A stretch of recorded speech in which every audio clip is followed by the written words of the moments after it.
Welcome to our Thursday live Q&A.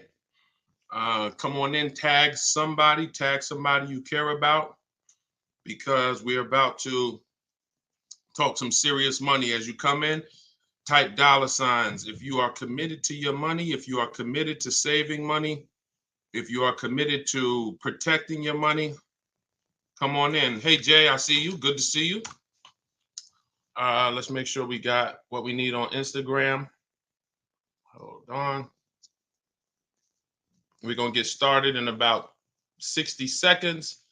Give a lot of people time to come on in. We do these live broadcasts to make sure. That you have everything you need to save money on a car. Who's car shopping right now, or who will be in the next couple months? I see you, Danny. Good to see you. How's audio? Can I get a signal on all platforms that audio is clear? Can everybody give me a signal? Audio is clear? Clear? Hold on. Audio is clear. Let me just go share this broadcast. Listen, while I'm sharing this broadcast, could the sharers share as well? I know it's a couple people who are always sharing and helping get this message out. I appreciate you all. So tag somebody and start to type your questions. All right, I see clear on Facebook. Clear. Did I get a signal? Clear on Instagram. Beautiful. All right, start typing your questions in. I'm just sharing the broadcast to our Facebook followers. Hold on. Where we at? My headphones just went off for no reason. Still wait. Headphones just went off for no reason. Can y'all hear me? Can y'all hear me? I want to make sure I have my headphones attached to TikTok. I just want to make sure. Okay, perfect. All right, let me go in here and let's just start typing your questions. We're going to get to them in about 15 seconds. I just got to make sure we do all the housekeeping.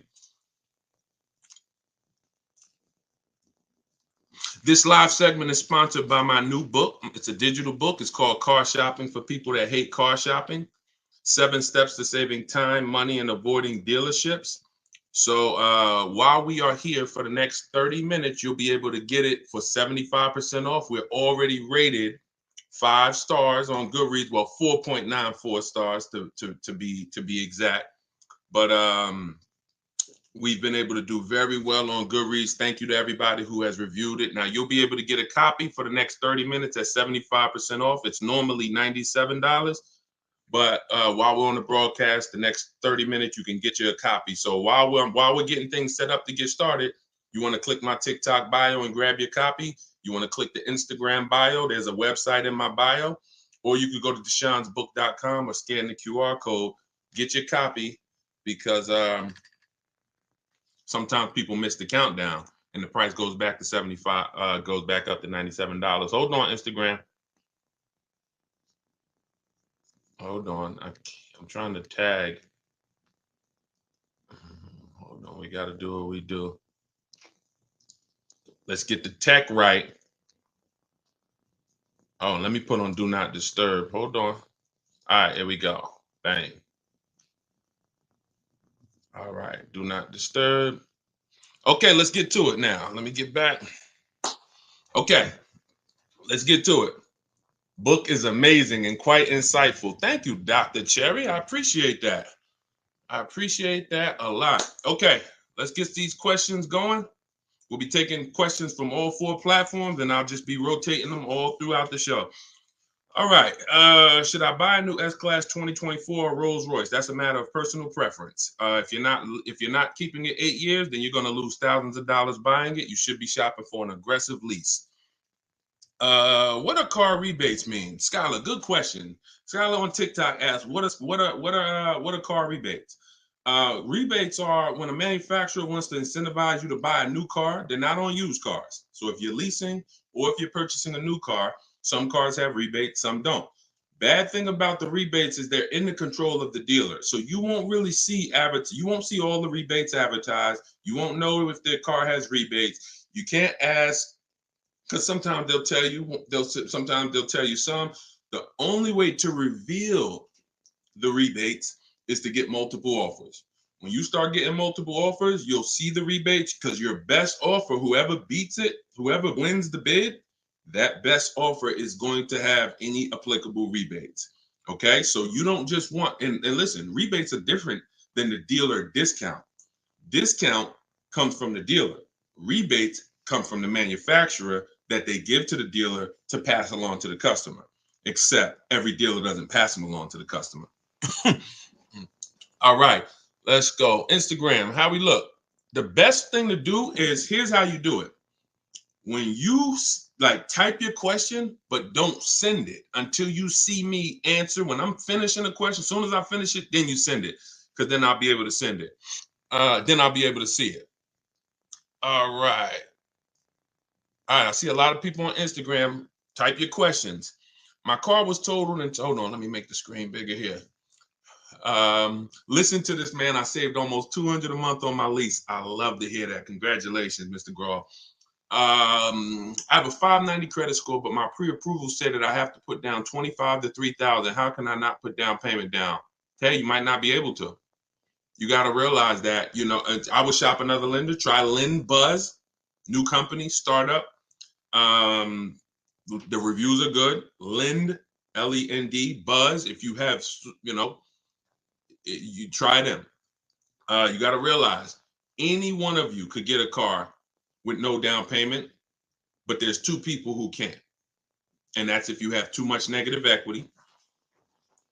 If you're trying to move $5,000 or $10,000 over to another car, sometimes that's going to put you above the bank's loan to value ratio. So if you're buying a $30,000 car and you're trying to throw 7,000 of negative equity on top of that, they might look at you and say, we can't do that. You could have an 800 score.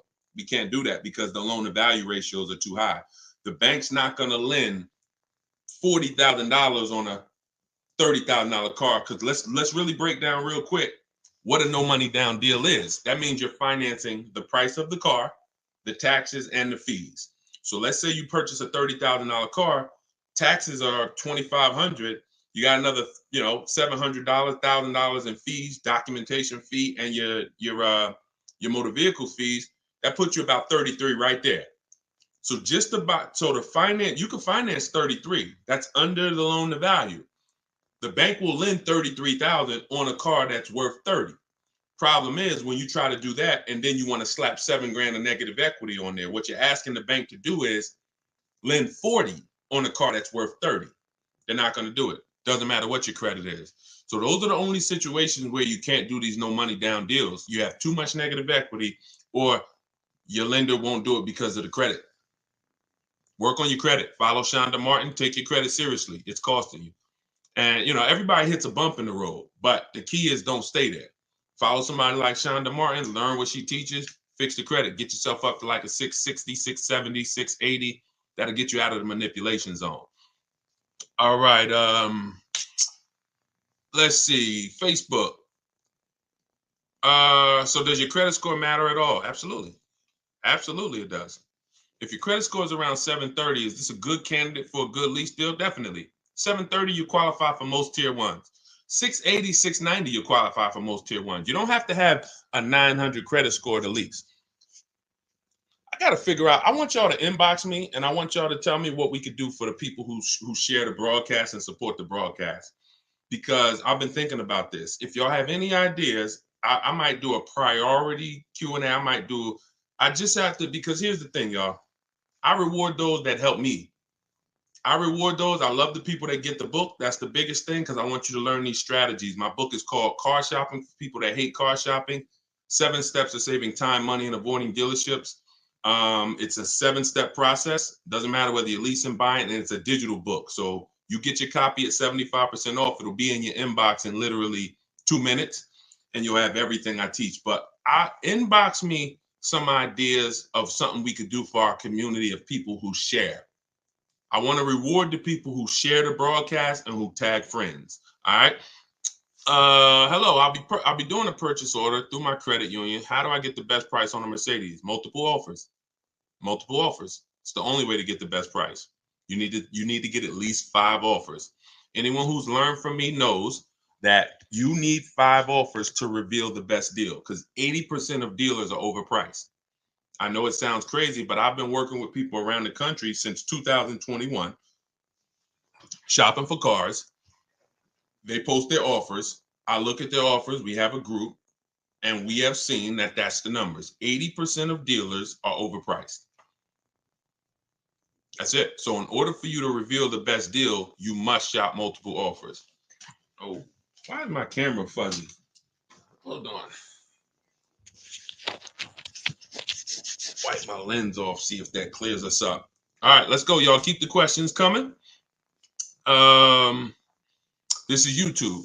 How should I think about buying out-of-state cars with damage, accident, and its history? It depends. If first of all, buying out of state, I want y'all to get used to it. If you are using what I'm teaching you, you're going to get very used to buying out of state, because oftentimes the out of state dealers are going to do better deals than the dealers close to you. Sometimes, that's again multiple offers, because sometimes the dealers that are close to you feel like they own you. When they see your zip code, they're like, okay, this person lives right here.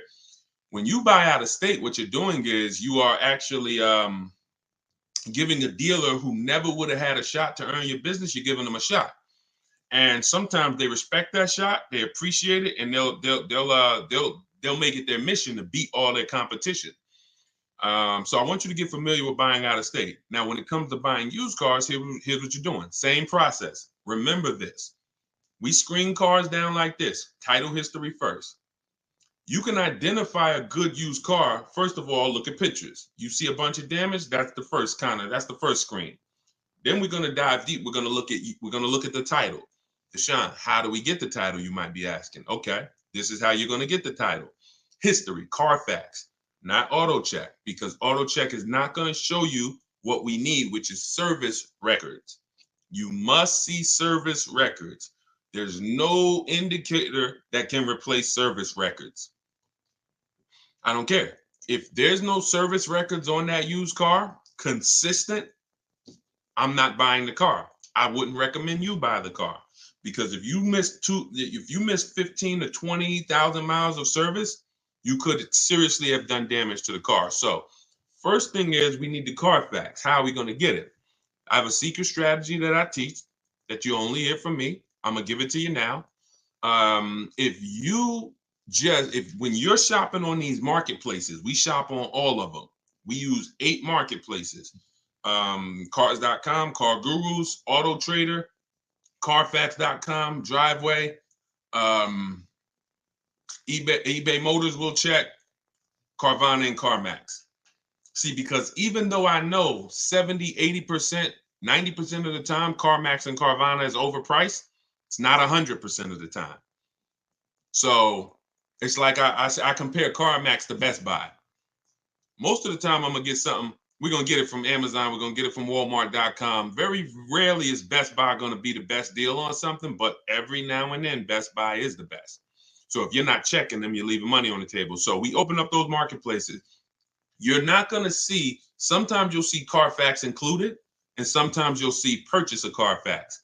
What we do is we skip, you don't know this, but now you're about to know this. Most dealers have a contract with Carfax.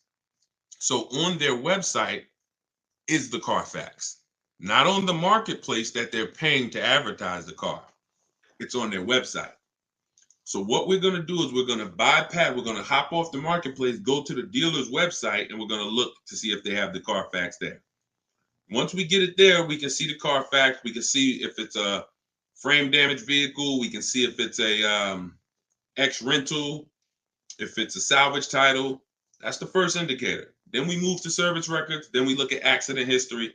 If the accident is a couple different types of accidents, this is all in my book. If you don't want to remember this, you're like, Sean, I don't have time. I got to go back to work. You grab your copy of the book in my TikTok bio, 75% off. As long as it's not, you didn't hit 0 yet.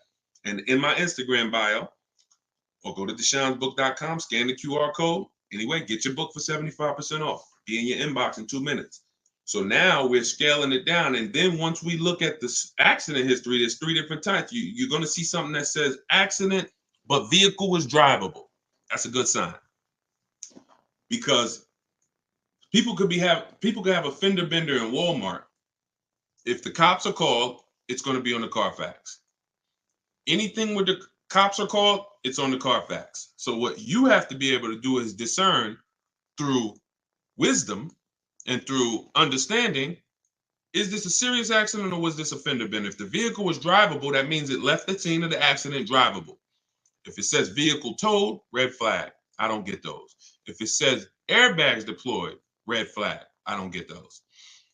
So, those are the things. And when you do that, you'll have confidence, even if you're buying a used car out of state, and then we verify the fees. We verify what the original MSRP was, so we know what the discount is. You need to know. Look, y'all, how many people have bought a used car in their life? Type U. If you've bought a used car in your life or you plan to buy a used car, I want you to type a U. I'm about to tell you something. There's many people who are never going to tell you how to truly know a great price on a used car. This is something I created. We call this the true value percentage. The true value percentage is not the discount the dealer is giving you. It's the discount from the price when it was new. Very important. There's nothing more important. You don't have a good deal unless you got a big discount off of the price when it was new. See, the dealer could give you a discount. When I was shopping for my Infiniti, some of you know, I had 4 Infinitis I narrowed it down to. When I pulled the price of each one brand new, the one I ended up getting was $54,000 brand new, and it was a 42% discount from when it was new. The other ones, the price they were asking was a little lower, but the original price of the vehicles was also lower. One was 46, one was 48, one was 52. So if I would have bought any of those cars because the asking price was a little lower, $1,000 lower, I would have not truly gotten the best deal. The best used car deal is the one with the greatest percentage discount from the original price. That's what we do. Let's go. Keep the questions coming, y'all. Let's keep it going. We're going to try to get through as many as we possibly can. Let's go. Is cardiac reports? I'm guessing you meant Carfax reports, or should we look into other websites? Carfax is what we use. That's what I was just talking about. We don't really use anything but Carfax because when we find another report that'll get us the service records, then we'll use that too, or we'll use that instead of Carfax. What to do if you're $11,000 upside down on a 4-month-old loan? Stay in the car. Stay in the car. Cars are not made to be flipped that fast. Stay in the car. Why are you trying to get out of a car that you just got 4 months ago? And somebody told you could do that and not lose tons of money. I'm telling you that you can find a dealer. Even if you found a dealer that would shoehorn you into a car, bad for you. So you can't buy a car that quick. Y'all know who's been on here, who's seen the depreciation curve. So as some of you tune back in, and somebody, if this is your first time on a live with me, type a 1. First time. What we talk about is something that you got to understand. It's called the depreciation curve. Your vehicle goes down in value like this from the day you buy it. You buy it today here, it's dropping like this. Now, about 7 to 8 years, it starts to look like this, which means after about 7 to 8 years, the same price your car was worth last year is going to be close to that. If it was worth $10,000 last year, it's going to probably be worth about $9,000 this year, $9,200. You're not losing that much because you've outlived the depreciation. This is for long-term owners. I see all the people. Can we send a welcome to the first-time people? Everybody who's been on here, can you send a welcome to the people who've here for the first time? We got a lot of people here for the first time. Okay, everybody who's you've tuned in before, just type welcome. This is the depreciation curve. So if you are buying cars and you're switching them in this period, which is the 2 to 7 years, you shouldn't be buying cars. You should be shopping for leases, aggressive leases. Not these leases that you see on commercials. Those are not deals. But if you are like, Deshone, I want to keep my car that long, that's when you win. Who has a car outside that's been outside? They've owned it for at least 8 years. Type of K for keeper. We call those cars keepers. That's a car we're not planning to switch. We don't care about the depreciation because our plan is to use up most of the value. Y'all follow me? When you are buying a car and your goal is it's going to be a keeper, you think about the depreciation curve. That's what you think about. And if you're not going to keep that car long enough to have that depreciation level out, you shouldn't be buying it, because that's where the reward is. That's when you've won. It's not when you paid off the car. You can pay off the car in 2 years. Don't mean the car ain't losing value like this. You've won when the car when you've made it to this part of the depreciation curve. That's when you've won. If you have no goal, Deshone, I'm not keeping a car that long, then you should be shopping for an aggressive lease. I know they told you leases were bad. They lied to you. And they lied in ignorance. They didn't know. But they talk like they did. I call it confidently wrong. We call that confidently incorrect. Dangerous. Yeah, you definitely. 2012 Ford Sports Track, definitely. Good job. All right. How do you shop for a lease anyway? Aggressively. Multiple offers. Multiple offers. As I said when we started the show, when you start shopping, you're going to see what I'm about to tell you to be true. 80% of dealers are overpriced. But we don't care about the 80%. We care about the 20% that are going to make us the best deals. And you're not going to see that until you shop multiple offers. You could do it my way. I teach to do it online. In my book, I have a strategy called the 25 to 5. This is for new cars and leases. We connect with 25 dealers online. Takes us about 20 minutes. Deshone, that sounds crazy. Yep. Because when you know what to do, what to say, and you're using my templates, which are copy and paste.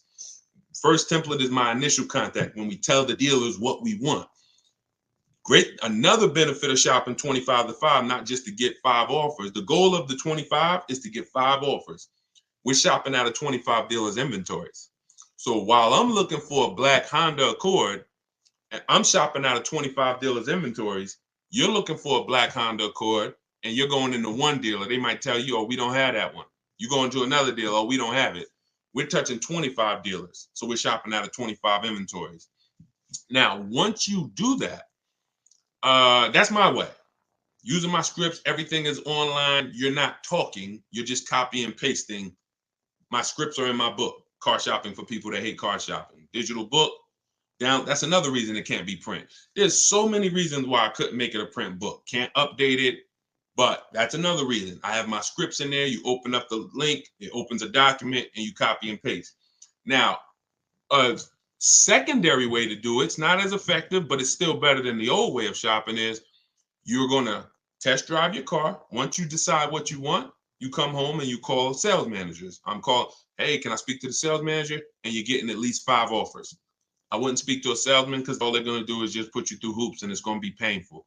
Speak to a sales manager, 5 offers, and then you make your decision. That's how you shop for an aggressive lease. Now, if you get 5 offers and the lease deal is over 1.5%, some of you know about the 1.5% rule. That's when you know you've overpaid. You're overpaying for a lease.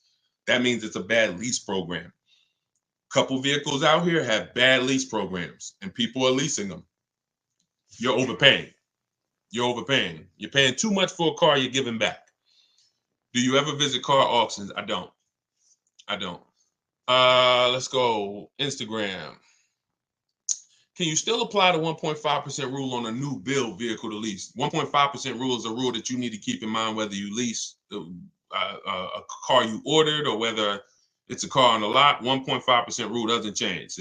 Deshone, what about if it's a Bentley? 1.5% rule doesn't change. You're paying too much for a car. Leasing is a value play. The name of the game with a lease is to drive the most car and pay small amounts of money for it. When I was leasing my 2018 Jeep Grand Cherokee Laredo, $35,000 car, I paid $330 a month. Under 1%. Under 1%. Over the course of 39 months, I believe I paid about $10,000, $9,000 and change. Just all you do is take 330 times 39. That's how much I paid over 39 months for a $35,000 car. Value play. Value play. Once you, the higher percentage you pay of the car over that lease term, the less value there is. And when you get to 1.5%, there's no value. We pass on those deals. We go pick another car. When we lease, we usually have 3 options. In my book, you'll hear me say it in these lives. I like 3 options. And if you can't find 3 options, I guarantee you, you're not going out there test driving cars. You identify one car, you're like, I like that. Go drive the competitors. Take a weekend, have some fun. Go drive a bunch of cars. You're about to make a $40,000, $50,000 decision. Go drive some cars. You know how many people have said to me, Deshone, I want that. I'm like, did you drive it? They're like, no, I just saw it. I like it. I said, go drive it. They get there and they're like, yeah, I drove it. I didn't really like it.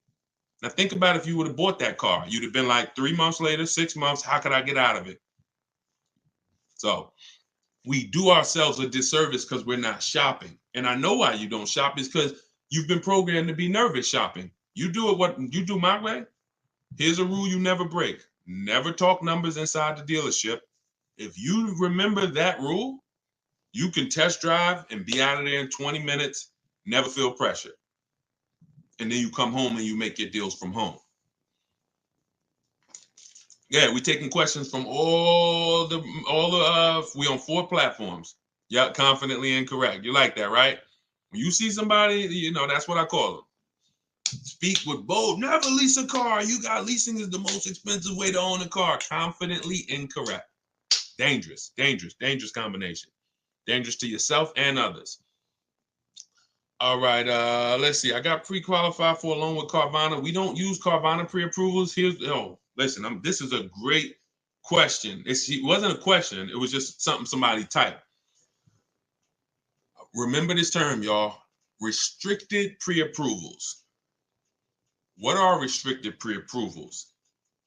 The benefit of shopping the way you're going to start shopping is you're going to see the whole market, which means wherever the best price car is, you're going to go get it. There are people who know that you're now getting into pre-approvals. They know you're now getting more savvier. So what happens is it's a new iteration of the old techniques, which is how can we limit them? In this new day and age, we're going to create something that restricts them, but seemingly gives them freedom. We'll pre-approve you, but you can only use it at Carvana. We'll pre-approve you, but you're going to deal with our dealer network. Restricted pre-approvals, they're trash. Carvana's one of them. Capital One Auto Navigator, because those of you with bad credit, you get pre-approved with Capital One Auto Navigator, and what do they tell you? Go to our dealer network. Now, that dealer network is in bed with Capital One, and they know you're sending us these bad credit people who depend on us to find them the car. It's a money play.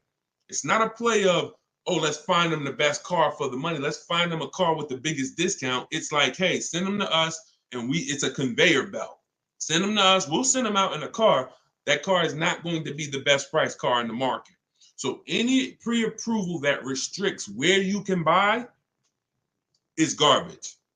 Now, what's normal is we're not going to let you buy a 10-year-old car. That's normal. Them not letting you buy a car with, 10 years old, or not letting you buy a car with more than 80,000 miles, that's different. These are boundaries, not restrictions. Boundaries are different than restrictions. Restrictions mean you're going to go deal with our guys. You're going to go deal with the guys we're affiliated with. So you don't want those types of pre-approvals. A real pre-approval, you can go and find your car anywhere. You go find the best price and you take the deal down. All right. What is the best way to end a lease? John, we never end a lease without doing an equity assessment. This one's from Facebook. We never end a lease without doing an equity assessment. Could y'all keep shooting the lights up on TikTok? You spending time with us, just keep tapping the screen, because what you're doing is you're letting TikTok know we talking something over here that a lot more people need to hear, and they just keep sending more people. So appreciate y'all running those lights up. Just keep tapping the screen. Yeah, we never end a lease without doing. Listen, I want y'all to be honest. I'm the bad news first person. I'm not here to. Some of the things you're going to hear from me: the 1.5% rule, the way you shop, rebates you didn't know about. you're going to come to yourself and say, not understanding leasing, you're going to say, dag, I've already lost money. So that's okay.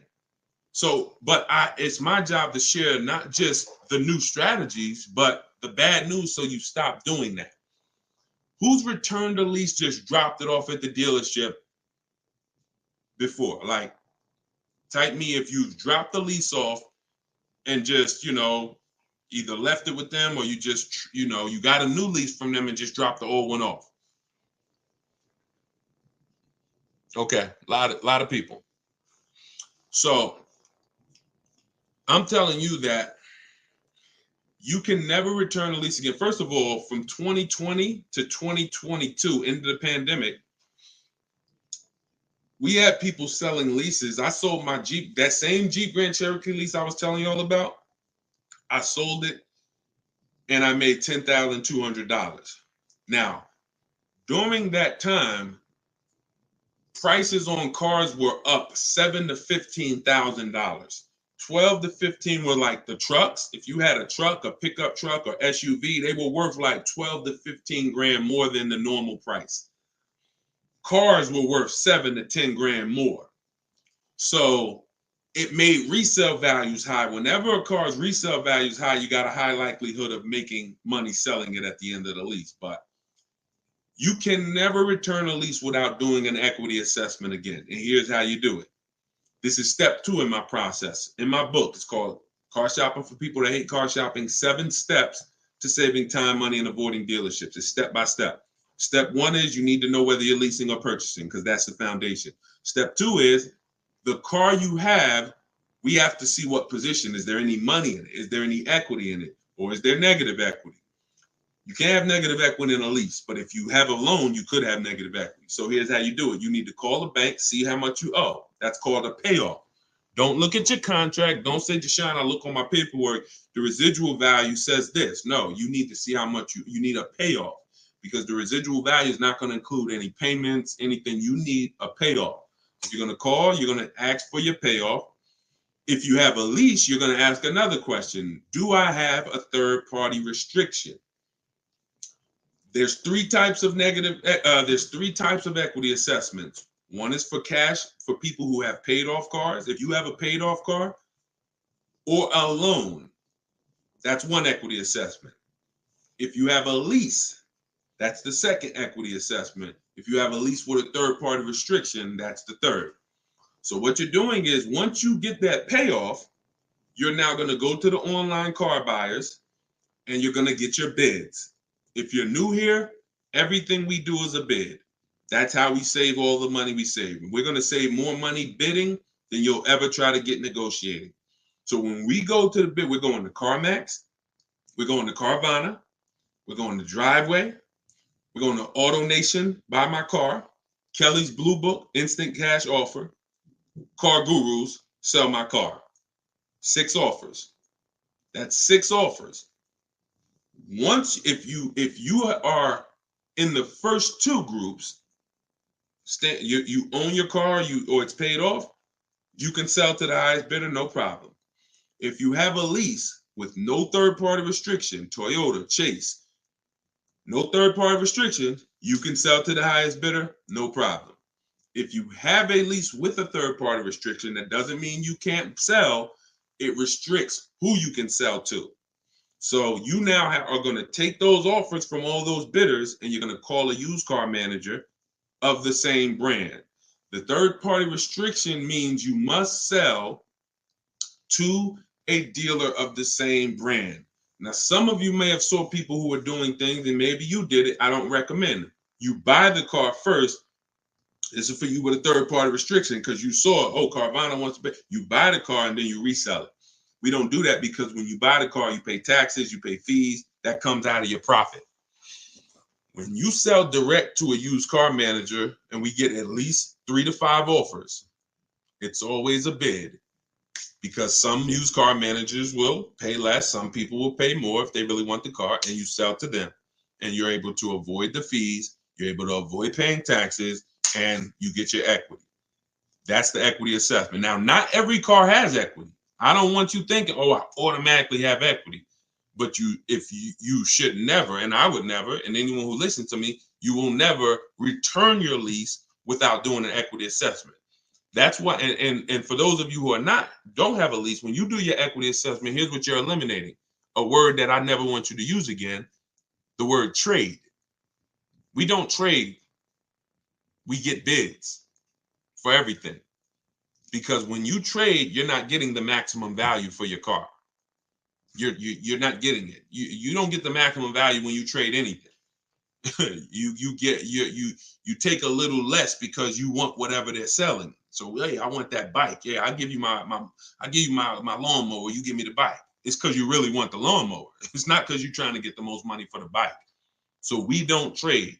That's the equity assessment. Now that's also what you do. Who's in a car right now and you're thinking about you want to get out of it? Who's in a car right now and you're like, Deshone, I think I want to get out of this. I'm thinking about it. Right? All right. I see you, Tommy. All right. Keep the questions coming. We got a lot more questions we're going to answer. I see you. Okay.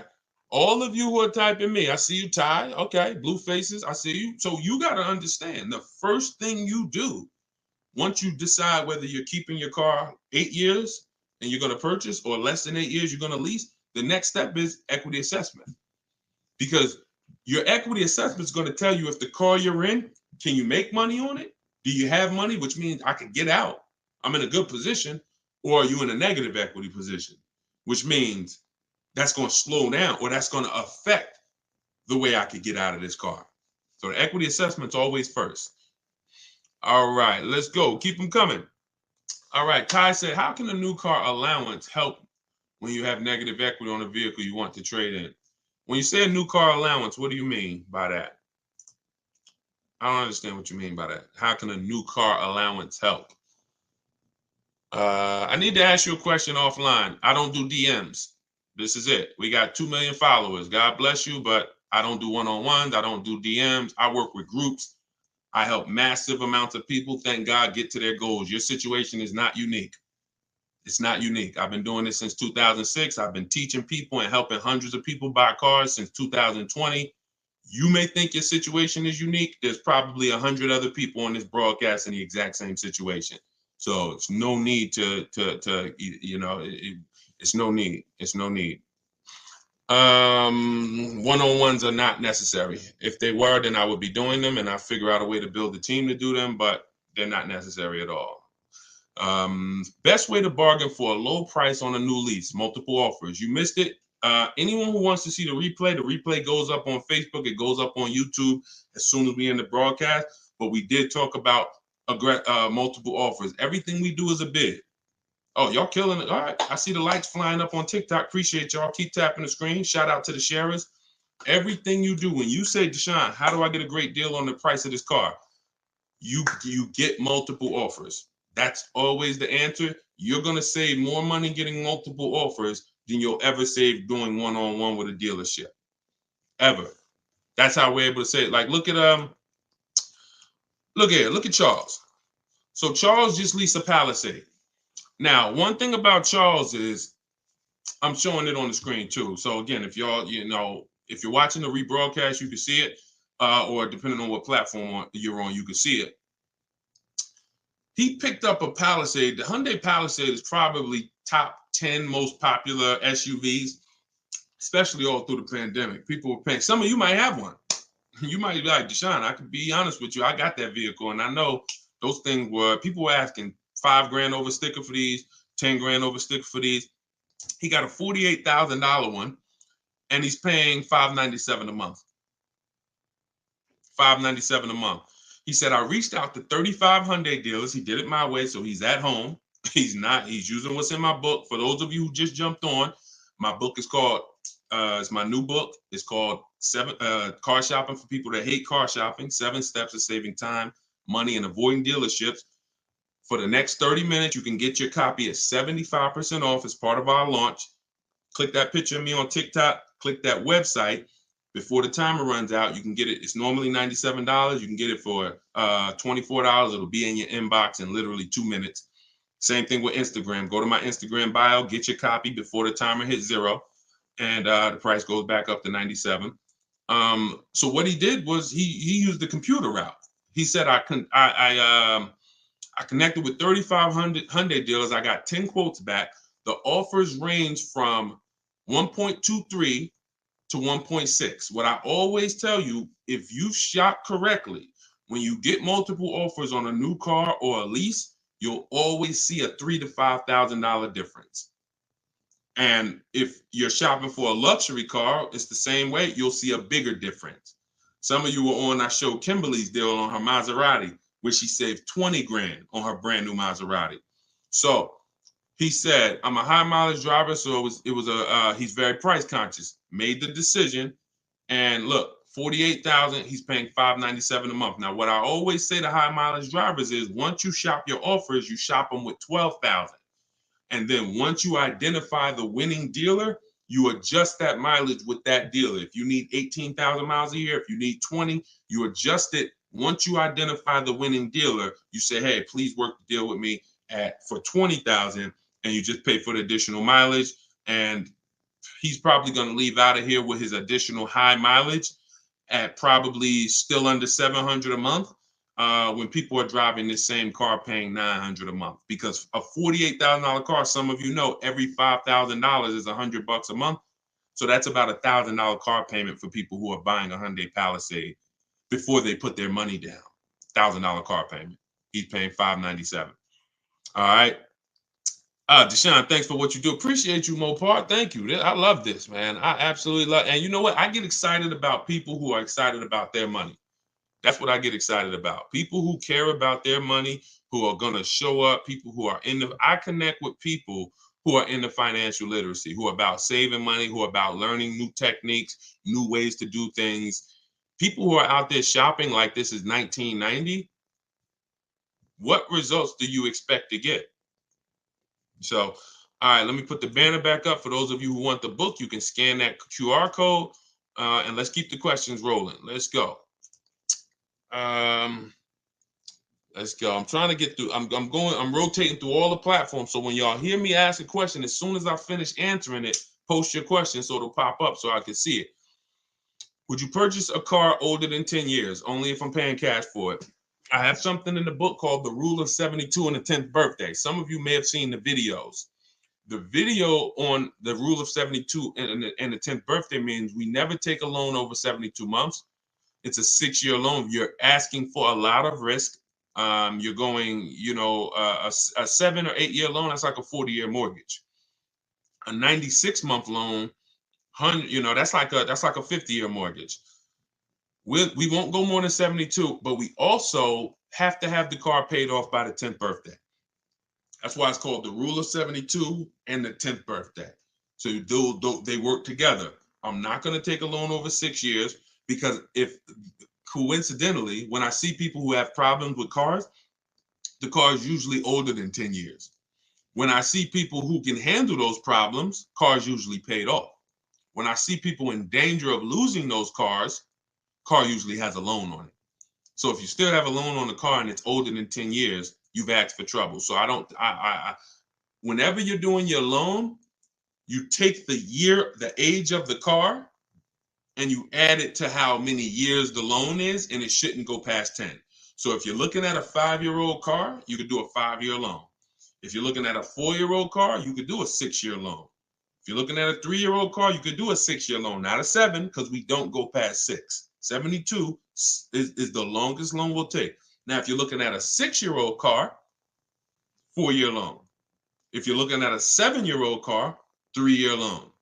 Now, if those principles don't work for you, it's because you can't afford the car. You might say, Deshone, well, I can't get that car in the payment I want. You're only buying it that old because you're trying to get it in a comfortable payment. But the older you buy it, if you're going to still take a 6-year loan on it, that's a sign of affordability. You're buying too much car you can't afford. So again, you feel free to do what you want, but I've seen enough people get in trouble with no boundaries on how long of a loan they're going to take or how old of a car they're going to finance. And my job is to create boundaries for you. And at least if you break them, you know you're breaking a boundary. God bless you. I hope it works out. But if something happens, you have nobody to blame but yourself. All right, Tiny, thank you. Just bought the book. Appreciate you. All right, this is YouTube. Good afternoon, Deshone. I'm trying to lease the new Santa Fe Calligraphy. I have an 800 plus credit score. What should my payment be? Well, we always estimate when we look at a car, we use the 1.25. That's what we do. We take the MSRP of the car. If you're trying to see, can I afford this car to lease it? The first thing we do, hold on, why does Outlook keep coming up? Let me open my calculator. First thing we do, because for us, what I teach is a 1.25% deal on a lease is the target.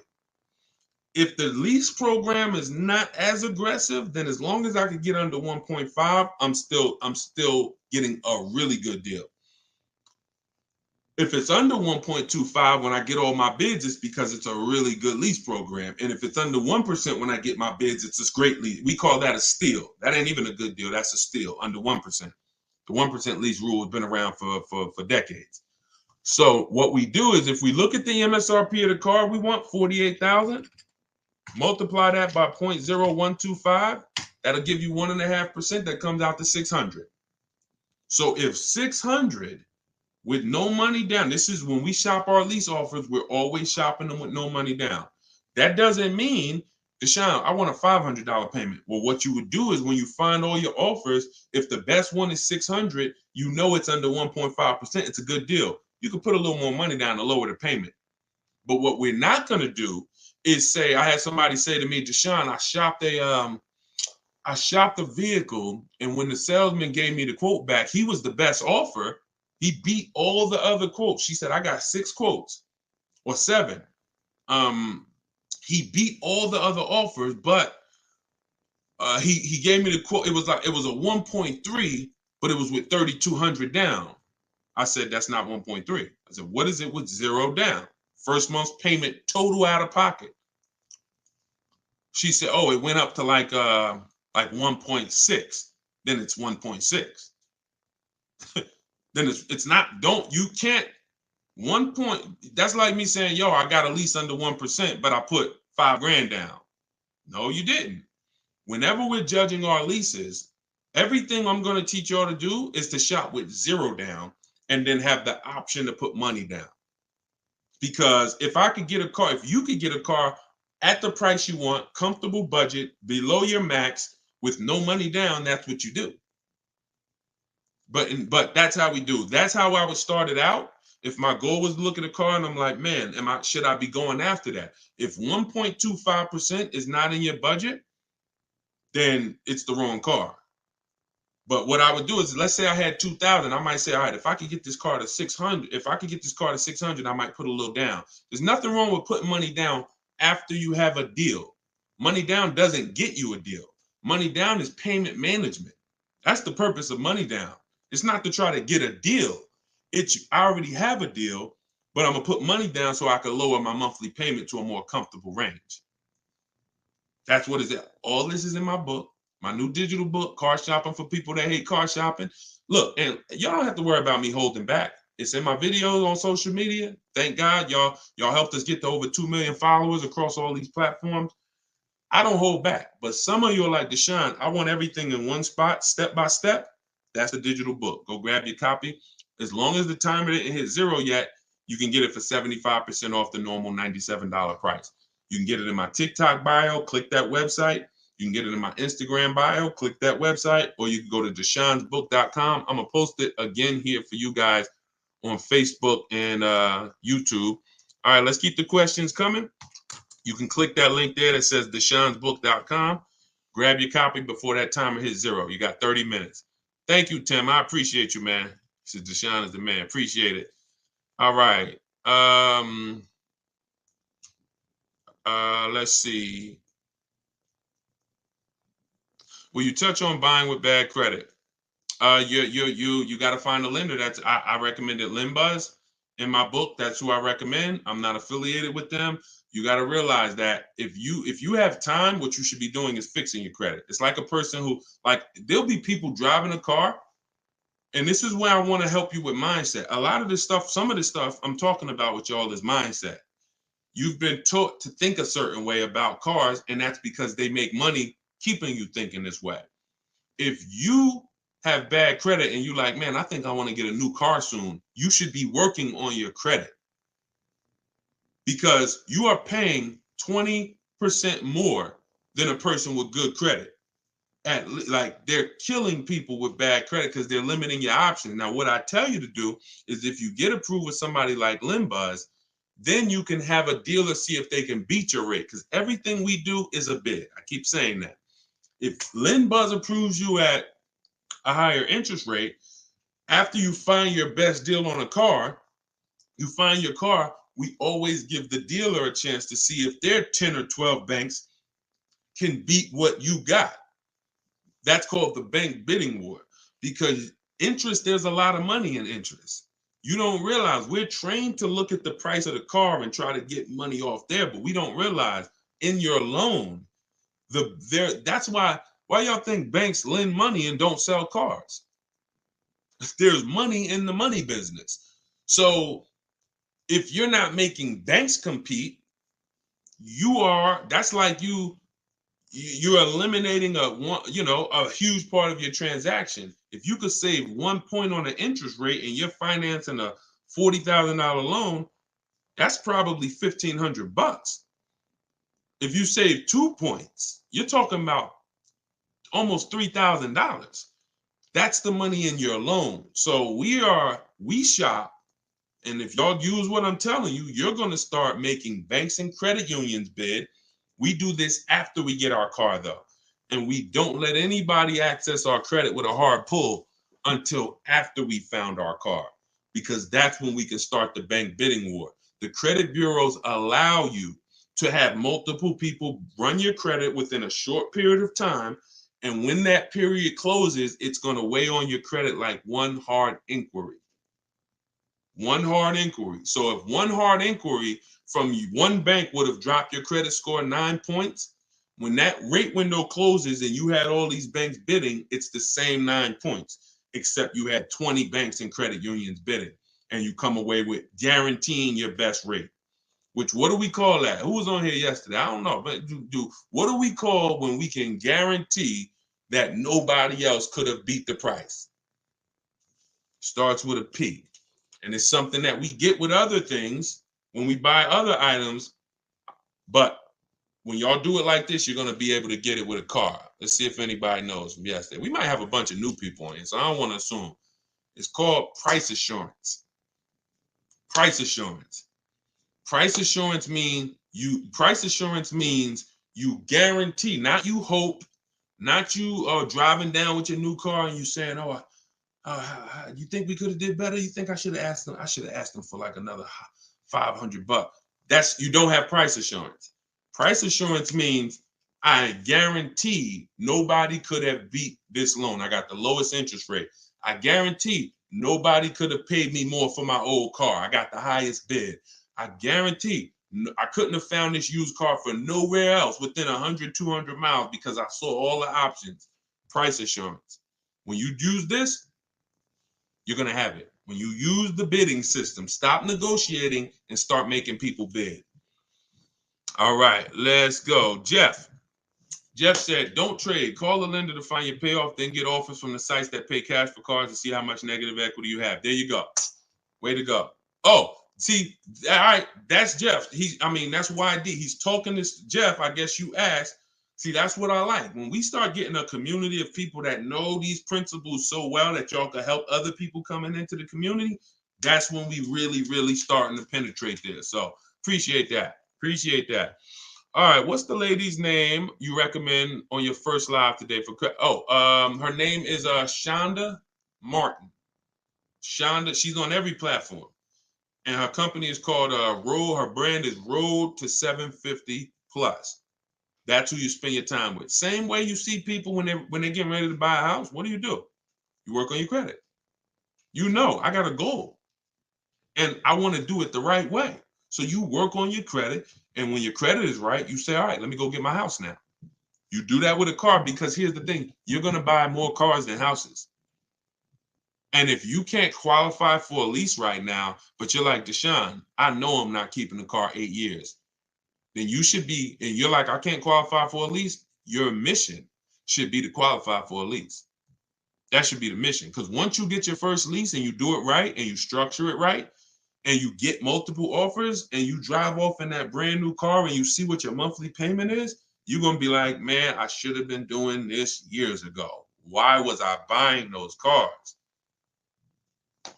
So get there. All right, let's go to Instagram for one. Instagram. I see a lot of people on Instagram sitting, but I don't see too many questions coming in. What about places like Car Gurus and Carvana? They're always on our list when we're shopping for used cars. Always. Always. Like I said, even if 90% of the time or 99% of the time they're overpriced, if you don't look at the inventory, you're missing an opportunity. I'm always going to look. When you shop for a used car, you want to look everywhere used cars are. Every marketplace. In my book, I have 2 strategies I teach of how we get the best deals on the car we buy. One is for new cars and leases. That's called the 25-to-5 strategy. The other is for used cars. That's called the multiple marketplace strategy. All right. Both of them are walking you through getting multiple offers and seeing multiple options. All right, what if the dealership wants to see the quote from the other dealerships? How does that work? I don't usually do that, and the people that I teach don't usually do that. I'm gonna tell you why. The 80% of dealers are going to either try to overcharge you, they're lazy, they're gonna try to make it hard for you, and then they're gonna try to say, okay, the 20%, before you make a deal, show us what they offered you. No, I give you an opportunity because here's what you got to understand about the 80%. It's not just the price, it's the way they're going to treat you. Because of who they are. They don't want to compete. They don't want to compete. So it's like, I'm not interested in someone who doesn't want to compete for my business. What business can we start, y'all, where we don't compete? I know in my business who I'm competing against. I'm willing to compete. I'm willing to say what I have is better than what anyone else has. If you don't want to compete, I'm not interested in working with you. Because you're trained to just have people come in and give you their business over and over again, and we're not doing that anymore. We're really trying to run those people out the business. That's what we're really trying to do. Holy Spirit, help us. We run those people out the business. They shouldn't have jobs. All right. Hold on. You got to ask your question, everybody, in one shot. You can't do like multiple questions or piece it together because I can't see it like that. My daughter needs a new car but don't have credit, so what should she do?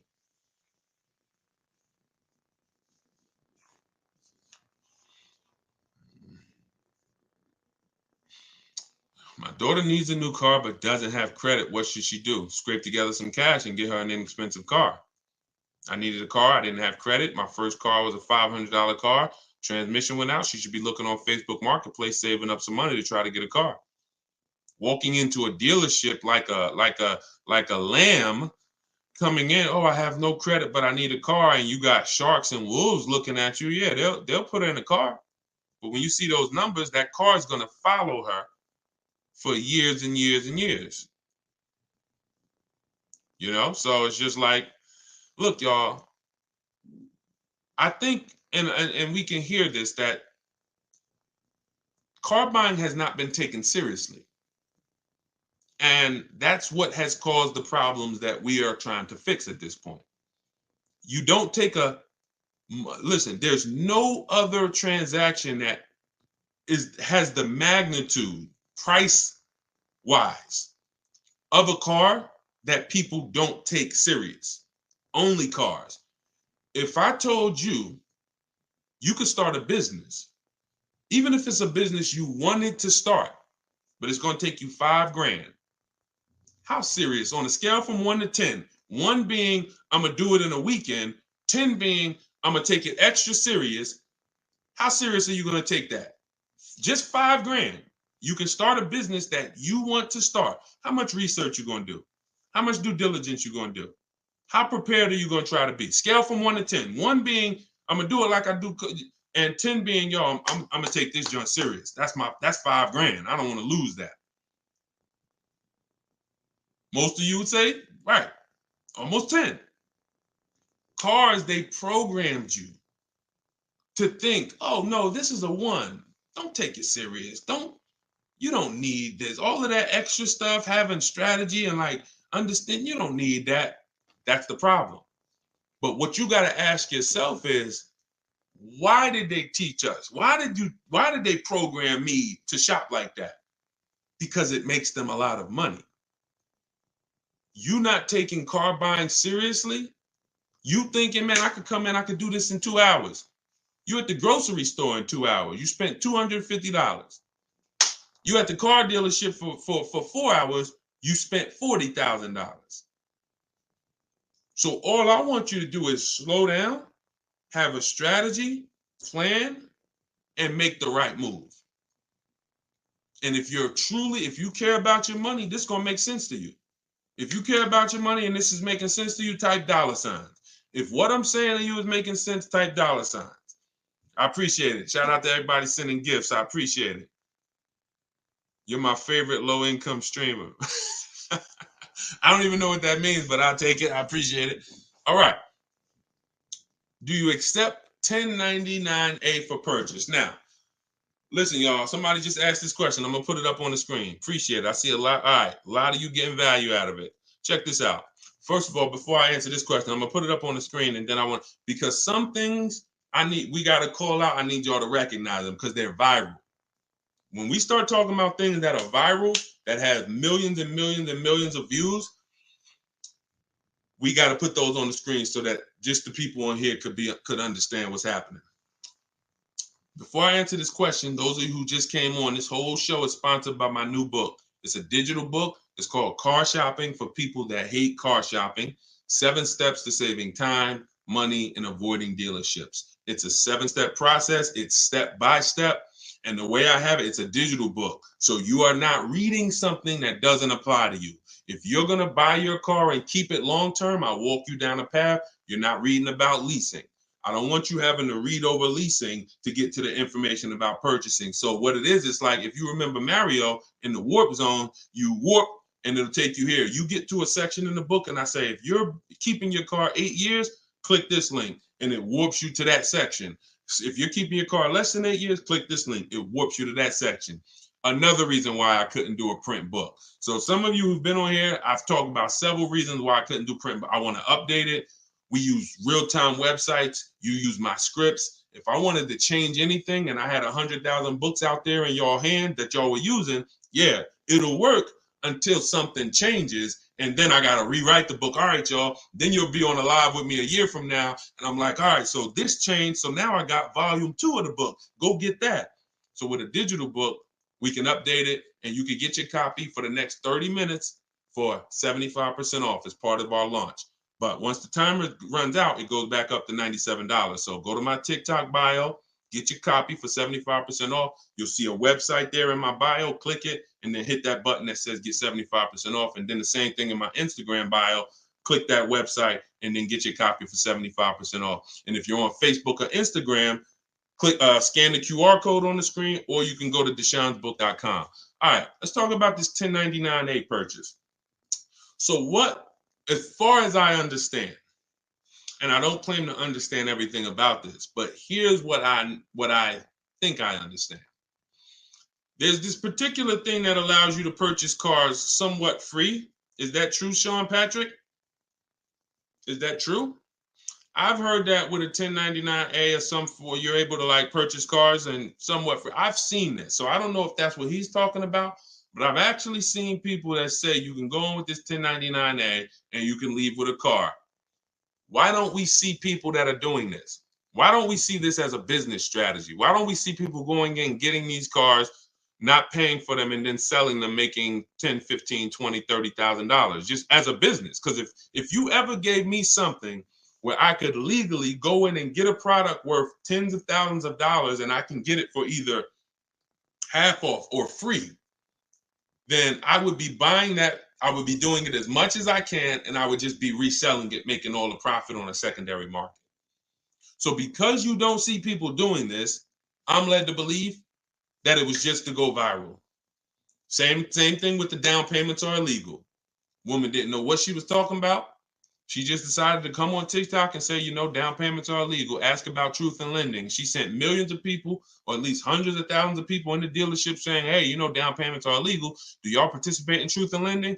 None of them left because of that with a car with no down. Now, like I said earlier, you can do no money down deals. No, that's not the issue.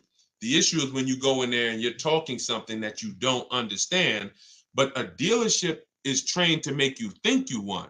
So if somebody walked in saying, hey, look, you know what, down payments are illegal, before I tell them they're wrong, pay attention. 80% of people will, 80% of dealers are, and I don't think anyone who wants to sell you a product is going to correct you. I'm really going to still try to sell you a product. So you come in, yeah, you know, down payments are illegal. Do y'all participate in truth in lending? Well, listen, look, I don't quite understand truth in lending, but what's your goal? Well, I don't want to put any money down. Okay, well, come on in. Let's talk about that. Because I already know that I can help you get a car with no money down, but not for the reason that you came in talking about. And then those of you with negative equity, as I talked about earlier in the broadcast, you're not leaving with no down payment if you got a bunch of negative equity, because it's too much of the, it's too far above the loan to value ratios. So we just are big on, I'm not just going to give you the right information and the right to-dos. I got to make you aware of these people who are talking, who have never been in the car business and who don't actually understand, and they're chasing clout. They're chasing viral videos because nothing goes viral like a car video. Like there's a couple videos that people are like, you know what? You'll see a person that normally does credit repair or normally does stocks. I remember, all right, and then we'll get to the next question. So keep posting your questions, y'all. Send them in. We got some more time. But I remember I was, oh my God, this dude I was watching, and he's got a big following, right? So this guy teaches people how to flip real estate. And he's a course salesperson. And God bless him, because one thing I can say about him, when it came to the real estate, he had a lot of people that he was teaching. See, I'm big on, if you're a great teacher, your students get the results. You're not a great teacher if your student, when you see a teacher with no students, you ain't a teacher. You just you like hearing yourself talk. If your people who listen to you don't get results, you ain't no teacher. But so I respect you from real estate. Now he said, here's what's coming, y'all. The community is growing, but I got a lot of new things coming because I see it's a lot of new things we need to talk about. He named like 5 things, and he said, car buying course coming soon. I said, my God, and they gonna believe him. He knows that you never been in the business. He might have bought 4 or 5 cars. So we got to be careful here, y'all. We got to be careful because there's a lot of people buying bad information that's going viral. So, all right, let's keep it going. Just got my book. Thank you, Purple Grow. Enjoy it. Use it. Use the book and win. And DM me a success story. Shout out to everybody that reviewed the book on Goodreads.com. We're not on Amazon. But we do have a 4.94 review. I'm putting it on the screen. We got a 4.94.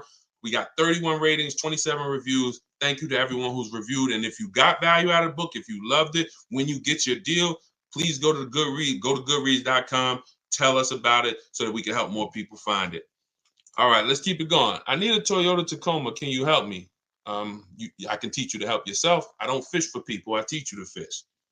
All right, I just got your new book. Now, could you give us info about repairing credit again? Mark, go to Shonda Martin. Type in Shonda Martin. Can somebody type her name? Because I know it's somebody on here that knows Shonda. And you just listen. You see how I am with cars? She's like that with credit. She's like that with credit. She'll do lives. The way you know somebody knows what they're talking about a subject is they could do a live with hundreds and hundreds of people and just take questions, and whatever question comes, it's like not stumping them. That means they've studied. That means they've been in the game. They've done seen too many things. And when I saw her do that, about maybe 3 years ago. And I said, everybody I know, I'm sending to this girl because she deserves it. And she has just hundreds, if not thousands of people that have used her strategies and have, gotten their credit up. All right. Let's see. We'll go for a couple more minutes. Did you already answer the question about finding a lease without money due at signing? D, all you do, this one's from Facebook. All you do, D, is when you shop your lease offer, this is for everybody. When you shop your lease offers, you are cut. Look, who was taught when it comes to leasing, they limit you on the mileage. Type me. If you were taught with a lease, they limit you on the mileage you can drive. If you were taught with a lease, here's another one. You have to put money down. You might have saw these commercials. Now, like I said earlier, and that you'll always hear me saying, you tell everyone you know, those leases are not deals. Those are packaged profit offers where the dealers make a good amount of profit. Those are not deals. Like, for example, any deals you see me show from people, when you get your lease deal using these strategies, you're going to look at your lease deal and you're going to look at the commercial and you're going to be like, dang, this deal I got is like 3,000-4,000 less than that. That's a deal. Deals are not advertised to millions and millions of people. So when you go, so you've heard they limit you in mileage. You've heard you have to have a down payment. None of it is necessary. You choose your mileage on a lease. So if you drive 15,000 miles a year, you can get a 15,000 mile a year lease. Some of you heard about the gentleman I met when I was at Hyundai for 6 weeks. I was a manager, and he was the first one that exposed me to a high mileage lease. Gentleman came in, he was returning his Hyundai with 75,000 miles on it, almost 75,000. I said, you lease this? He said, yeah, I do a high mileage lease. So I used to buy cars, and he explained it to me because he was a salesperson, not a car salesperson. That was his business. And he was like, I used to buy these cars and I would take out loans, and then I always had negative equity. So I'm like, wow. He said, now what I do is I pay like maybe $150 more, $175 more. I get a high mileage lease. I come back with 75,000 miles on the car, almost, and I get a new one every 3 years. I'm not losing all that money because high mileage drivers, y'all are losing a ton of money. Goes back to the depreciation curve. It looks like this for the average driver. This is how your vehicle's depreciating. High mileage drivers, 20,000 miles a year, it's like this. You're destroying your value. So after 3 years, the value of your car is here. You've destroyed it. So what you got to do is learn about leasing. So you got to learn about leasing so you can stop doing this. So you are going to shop your lease offers with only first month's payment total out of pocket. And you're going to now shop it with 12,000 miles a year. That's the average miles. That's how you get all your offers. You tell the dealers how, from now on, you are going to tell the dealers you talk to how to present the lease offer to you. You're not going to let them, you're not going to say, work me up a lease. Show me what a lease looks like on this car. You are going to say, work me. You're going to pick your car. We always build our car before we get our lease quotes. We like to go online, build it so we know what the equipment is that's in it. And when we decide that car is in the running, we're now presenting how we want the offer presented to us. First month's payment total out of pocket, all taxes and fees in the payment.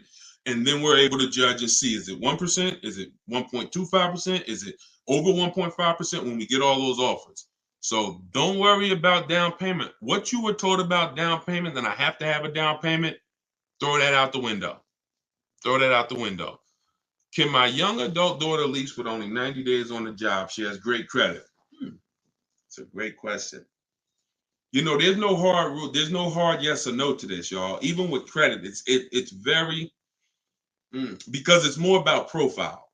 So they're going to look at the profile of they look at your profile, not just your score.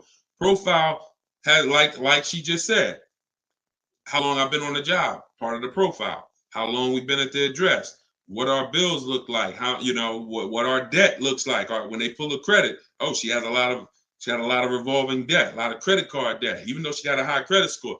So these are all profile things. The job 90 days,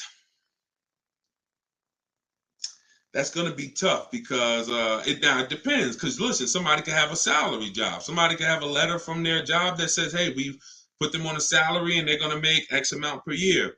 Even the type of job the bank looks at, having a 90-day job at a job that could be lost easily is different than having a 90-day job. Now, did she have a job before, or is this her first job? Because if she had continuous income, she might have a better shot. That's tough though, but I go for it. If my goal was to lease and I had a good credit score and I had income coming in and I could support the lease payment, I go for the lease. and I try not to go out of control. Don't bite off something like a $40,000 car. I'd be shopping for something that was under 30. You know, I go for it. I wouldn't buy. And if she's got to buy, then I would buy something inexpensive just to build some more history, so that anyone who can't qualify for a lease, your goal should be setting yourself up for a lease. That should be the goal. I'm setting myself up for a lease. So that's what I can tell you. This is her first real job. Yeah, she might need a little more time. But again, and look, if she has to have a car today, that's different. Can she wait it out? Can she get 6 months on the job? Can she, before she needs a car?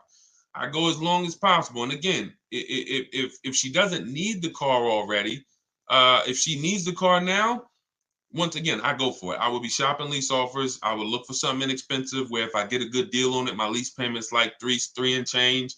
That's what I would do. That's what I would do. All right. Yeah, she said, somebody said the marketing emails I get from Mercedes always say $4,000 down, $4,000 down. That's because don't believe marketing, y'all. Those are not deals. So that's what, never believe this. As long as you live, just remember this. Deals are not advertised. Deals are made in private. Managers don't want to make them. They're like, man, I didn't want to make that deal, but shoot, I mean, listen, at least we sold the car. That's a deal. They're never going to advertise all this stuff that I'm showing y'all. Look, you see when Kimberly saved 20 on a Maserati, Bonita, she leased a Kia Telluride 2022 when every dealer was charging 5-10 grand over sticker. She got hers for $600 a month. So these are deals the managers didn't feel good making. They didn't tell her, bring your friend, tell your friends, come back, I'll give them the same deal. No, they didn't want to. Deals are made out of like, all right, at least we sold the car. So the advertisements you see aren't deals. The advertisement you see, 100 of you could come in and ask for that. If they got enough cars, they'll gladly give you that because it's not a deal. So, all right.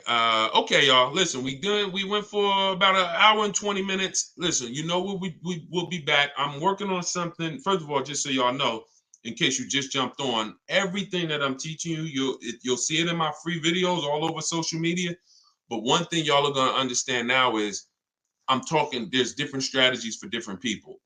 There's no one size fits all car buying anymore. That's costly. So when you actually get custom strategies for your situation, you're going to save money because it's made for you. That's the reason why the social media videos are a little hard to navigate for you, because I'm talking to so many different types of people. Sometimes it's high mileage drivers, sometimes it's people who want to lease, sometimes it's people who are going to be buying a new car, people who are buying a used car, people who are paying cash. So you're trying to navigate all of these. If you want it step by step in one spot, that's what my new digital book, Car Shopping for People That Hate Car Shopping, is. It allows you to get all the information in one spot in a step-by-step way. And as part of our launch, we're doing 75% off. It's normally $97, but you can get it for 75% off for 30 minutes, as long as you didn't miss the timer. When you click my website, which is in my TikTok bio, click that picture of me, and then you'll see a website. Same thing on Instagram. Go to my bio, you'll see that website, and then hit the button that says, get my new digital book 75% off. It'll be in your inbox in 2 or 3 minutes. You can start using it. You can start winning with it. If you're on Facebook, I'm going to post this link one more time for you guys on Facebook and YouTube. As long as you haven't missed the countdown, get your 75% off. Okay, let me know if y'all can see that. Oh, that went, okay. Yep, we just posted it to Facebook and YouTube. So we're working on something where by next week, we should have a spot where you can click and you can actually, you can actually see my calendar. So anytime I'm going to be live, because sometimes I'll come live at 7 p.m., sometimes I'll come live at 12, sometimes I'll come live at 3, 5 yesterday, So I want you to be able to see, all right, Deshaun's going to be live 2 days from now at 5. That works for me. I'm going to jump on so I can ask my question. What we try to do is get through as many questions as possible. So we're working on that. Hopefully, we'll be able to launch that next week so we can start to get it done. Javon, it's still saying $97. All right, that means you missed the count. Now, here's what I did. because this was happening, I had my team, we made an emergency link. All right, here's the emergency link, Javon. Let me know if you can see it. If you missed the countdown, because I was feeling, at first I'm like, yo, you missed the countdown. It was 30 minutes. Once it's 30 minutes, it goes back to $97. Now that second one you're going to see is going to be 10 minutes. 10 minutes. That's it. So let me know if all of you guys are good. I want to make sure everybody got it. You guys good? Most people are able to catch the countdown, but every now and then somebody will click the website, then come back to the broadcast. That countdown's still running.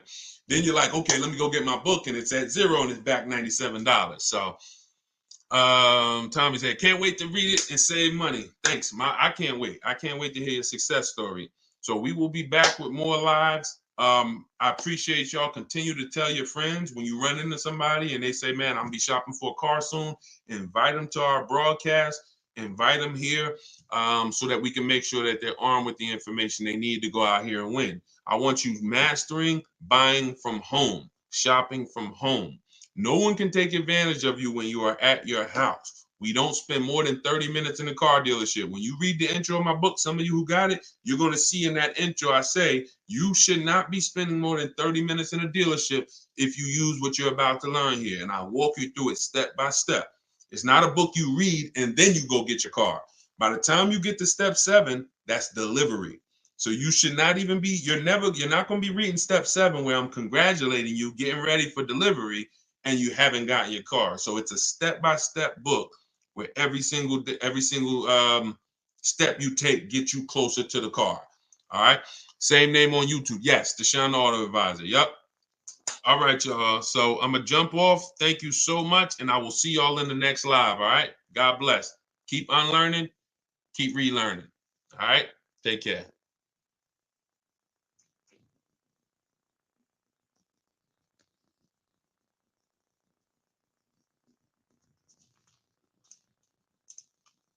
Car shopping in the next 12 months, type me in the comments. If you are car shopping now or in the next 12 months, type me in the comments. We're getting ready to talk about money. We're getting ready to talk about some big money you need to know, especially if you're getting a loan. Anybody who's car shopping with a loan, type an L. I want to talk to you about a strategy that you're going to use to put banks, credit unions, and dealers against each other. Okay? We're going to talk about that. Come on in and let me know where you're at. I like to know where my people are at as I'm talking to you. Let's do a quick roll call, and then we'll get ready for some serious Q&A. But I'm going to show y'all how to do this strategy. I call it the bank bidding war, where you're going to put banks, credit unions, and dealers against each other to find out who has the best rate. Okay? It's called the bank bidding war. So come on in. Let me see where we at today. We got Cali in the house. I see Colorado in the house, Pennsylvania, Georgia in the house. I see you. What's going on? I see you, New Jersey. I see you, Chicago. I see you, Jacksonville, Florida. Toronto, Canada is in the house. Good to see you. Come on in. I'm trying to see everybody. Florida, Georgia. I think I see a state, Connecticut, New York City, Boston. Great to see you. Let's go. Come on in. I see you. Let's go. Stay very active in the chat. If you ever been on a live with me, I like the dialogue. You got to stay close to the keyboard. Okay. So I want y'all to get your questions ready. Start typing them. Just start typing them. Start typing your questions. My new book, it's a digital book. It's called Car Shopping for People That Hate Car Shopping. It is officially out. So thank God we've been able to bring this book to you guys, been able to bring it to the world. It's already rated 4.94 on goodreads.com. We got 31 reviews. So everybody, while you're watching, you can get a copy immediately for 75% off as part of our book launch. So all you do to get yours, you won't leave the broadcast, is go to my TikTok bio or go to my Instagram bio. If you're on Instagram, click the link and get your copy. You'll see a button there when you click the link that says 75% off. And if you're on YouTube or if you're on Facebook, scan the QR code or go to deshonsbook.com. Get your book 75% off as part of our book launch. All right. And make sure you review it. I love the reviews. Thank you to everybody who's reviewed it. All right. Do they all have to run your credit or is it a separate hit? Nope. When you do this right, we're talking about what I call the bank bidding war. Who's ever wondered if they really got the best rate? Be honest. Who's ever wondered if you've ever got the best rate? Can y'all shoot the likes up on TikTok? Just keep tapping the screen. We already running the likes up. What I'm about to tell y'all is how you never wonder, okay? Bids. We got to go from dealing with one person to getting bids. And here's how it works. There's something called the rate window. The rate window is a particular period of time where the credit bureaus allow me, to have multiple banks and lenders access our credit to give us a loan. Within a certain period of time, it's only going to weigh on our score like one hard inquiry. So if you have successfully shopped your rate, you've gotten 10, 15, 5, 20 banks to run your credit so that they can give you their best loan offer, but you're doing it within that window. So here's how you do it. You don't go into dealerships and just let them run your credit. What you do is you're going to go find your car. And once you find your car, you are going to lock up your car and you are going to then allow banks and credit unions to access your credit. See, there's banks and credit unions are playing a game right now. They're playing a game with us. But we got to know what this game is. They want to throw around these pre-approvals, but most of them are restricted pre-approvals. Restricted pre-approvals, which you never want to use, are pre-approvals that tell you who you can shop with, that tell you, go shop here. Give you an example. Capital One Navigator may say, well, you're approved, but you have to deal with our dealer network. We don't want to deal with a dealer network. I see y'all running the lights up on TikTok. Could everybody hit the share button and share this with one person? I guarantee they will thank you. Guarantee they'll thank you. So shout out to the sharers. So when we don't ever want to, the whole purpose of getting a pre-approval or even really getting your best deal on a car comes from when you can shop wherever you want to shop. It's like ShopRite. You walk into ShopRite and they say, oh, you can only shop here. You can't check Stop and Shop, can't check Publix, can't check anywhere else. You only can shop here. Well, what if y'all overcharging? Then that's the same thing when we deal with some of these restricted pre-approvals. Carvana, they'll pre-approve you and say, you're pre-approved to shop with Carvana. So our competition, oh no, we ain't gonna let you shop with them. We don't pre-approve you for that. Same thing with CarMax, same thing with all of these websites that tie you to a particular place for you to shop. We don't want that, okay? And so you can't depend on any of those things. Here's what you do. You can Google, because the only purpose of getting a pre-approval is for budgeting. And for those of y'all who are connected to me, I actually am going to release a calculator I created. It's called the Perfect Budget Calculator. It's an online like software, and I'm actually going to release that to y'all in a couple days. So if you are not subscribed, if you're not subscribed on YouTube, if you're not on my email list, if you're not connected to this community, you are going to miss it when I release this in a couple days. It's going to be absolutely free. It's something that our members use inside Cars from Home University. It's something that you'll see inside my book if you have it. It's called the Perfect Budget Calculator. So the reason why you get pre-approved is so you can budget. Just like with a house. You go get pre-approved and then you go find your house. You don't know how much you can spend until you get pre-approved. But the games that these banks and credit unions are playing, y'all, is they're trying not to give us a pre-approval. They're really trying to get a hard pull and get us locked into a loan with them. That's really what they're trying to do. Some of you, have any of you ever tried to get a pre-approval and they told you we need the car first? Right? Has anybody ever tried to get a pre-approval and the bank or credit union said, we need to know the specific car to pre-approve you? Right? Orlando said, yep. Tracy said, yep. So think about how backwards that is. That's like if any of you own a home, you know, when you go to get pre-approved for your mortgage, that'd be like them telling you, go find a house and then come back and get pre-approved. Well, that doesn't make sense. But with cars, that's what they're trying to pull. So we don't ever want, remember this, y'all. Remember this as long as you remember anything.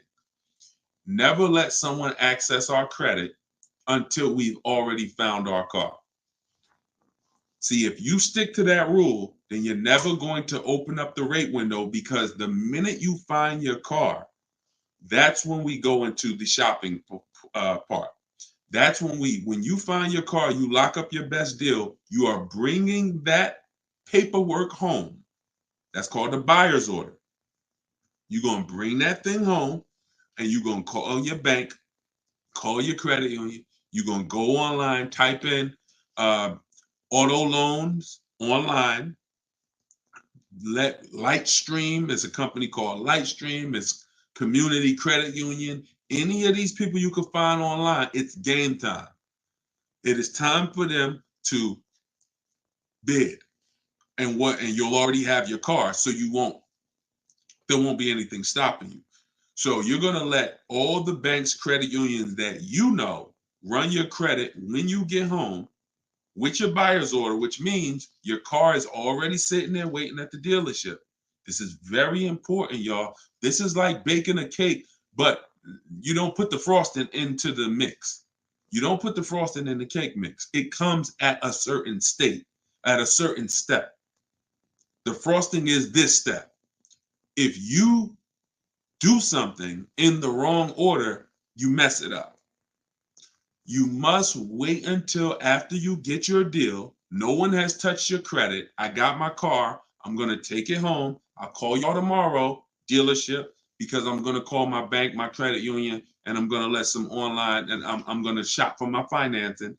And then I'll let you know, this is the part two, that a lot of you will sometimes skip. But don't skip this, because this is your money.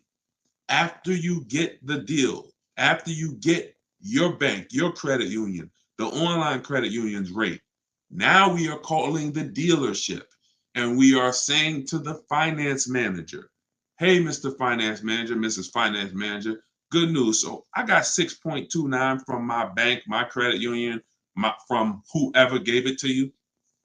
But if you guys can beat it, I'll give you the business. This is how you win. Some of you may have heard dealers are not giving y'all the best prices because you don't want to give them your financing. Who's heard that? Now, some of them are scum. Some of them are scams. That's why we always have multiple options. But sometimes if you say to them, I will give you the opportunity to see if you could beat my bank. That is what you want. Dealerships got 10 banks, y'all, 7 banks, 15 banks. It's a whole different conversation when they're calling their banks to try to beat what you got versus how you may have dealt with them in the past. You probably went to them in the past and said, all right, just let me know what rate you could get. Now, when they talk to their banks, here's the question. What's the highest rate we could give them? That's what the question is for most people car shopping. The question that it's going to be now when you do this is, can we find a bank that can beat what they got? It's different when they're trying to beat what you have versus you just telling them, all right, let me know the best you could do. And what you'll find most times is these dealers have leverage. They can call a bank and say, look, I need you to give me 5.9. They already got 6.2 from their bank. I need 5.49. They can call and they give these banks millions of dollars in business. But when you do this, now you're going to leave with what I call price assurance. This is what you want. Who wants to guarantee that I paid less than everyone else? Don't you want to guarantee that when I make a car deal, I paid the lowest price for everything that I could have paid. Isn't that what we want? We want to guarantee I paid the lowest price for everything. That's what you do. You now get your own financing, get those offers. You give the dealer a chance to beat it. So you might think the dealer that the bank that wins your offer wins, but the dealer might call you and say, "Good news, I even beat that. I got you a half a point less." That'll save you money, depending on how much your loan is. That could be thousands. This is how you shop, and this is how you come home with your car and know, "Dag, I got the best price for the car. I got the best interest rate on the market, and it's no questions in my mind." That's how you do the bank bidding war. Okay, must be done correctly. And at the end of that period, when that rate window closes, the effect on our credit score is the same as one hard inquiry. That is when you know you've done it correctly, but no one can access your credit before that. If you let them access your credit before that, you're lost because you've already started the clock ticking. All right. Jason said, "I got the program and going through it now. It makes car shopping easier, and you don't have to sit at the dealership." So Jason's in my program, Cars from Home University, where I have all videos and everything. Thank you, Jason. The same information that's in Cars from Home University is in my book, Car Shopping for People That Hate Car Shopping. So you can download your copy now, 75% off while we're on here. Anybody who wants their copy, use it. If you are in the market, use it. Get it at 75%. $97 is still a great value for the book because of how much money it's going to save you. But 75% off that is even better. So go there, grab your copy. It's in my TikTok bio and my Instagram bio. You can go to deshonsbook.com or you can scan the QR code. Okay, can you talk about leasing and getting the best deal? I keep missing that part. Whenever it comes to leasing and getting the best deal on a lease, it comes through multiple offers. You have to show yourself how much the dealers are trying to make on you. The only way for you to see that is for you to look at multiple offers. You're going to see, here's when you know you've done it right. You pick out a car. If you get a price offer for that car, always get it with first month's payment only, out of pocket, no down payment. First month's payment out of pocket, 12,000 miles per year. You can switch this later. Once you find the best offer, you can adjust your mileage. But when we're shopping, we want to shop with average miles so we can judge the deal. So you're going to do first month's payment. You're going to do, and then you're going to divide, once you get the quote, you're going to divide the MSRP. You're going to divide the payment rather into the MSRP. And that's going to give you a number. So if you divide, for instance, 500 is the payment, the MSRP, let's say, is $40,000. 500 divided by $40,000 is 0.0125. Excuse me. The lower that number, the better. If it's 1%, it's a steal. If it's between 1 and 1.5%, that's a deal.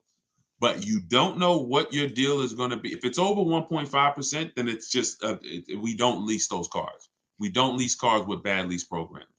We don't pay over 1.5% because percentage-wise, we're paying too much for a car that we're giving back.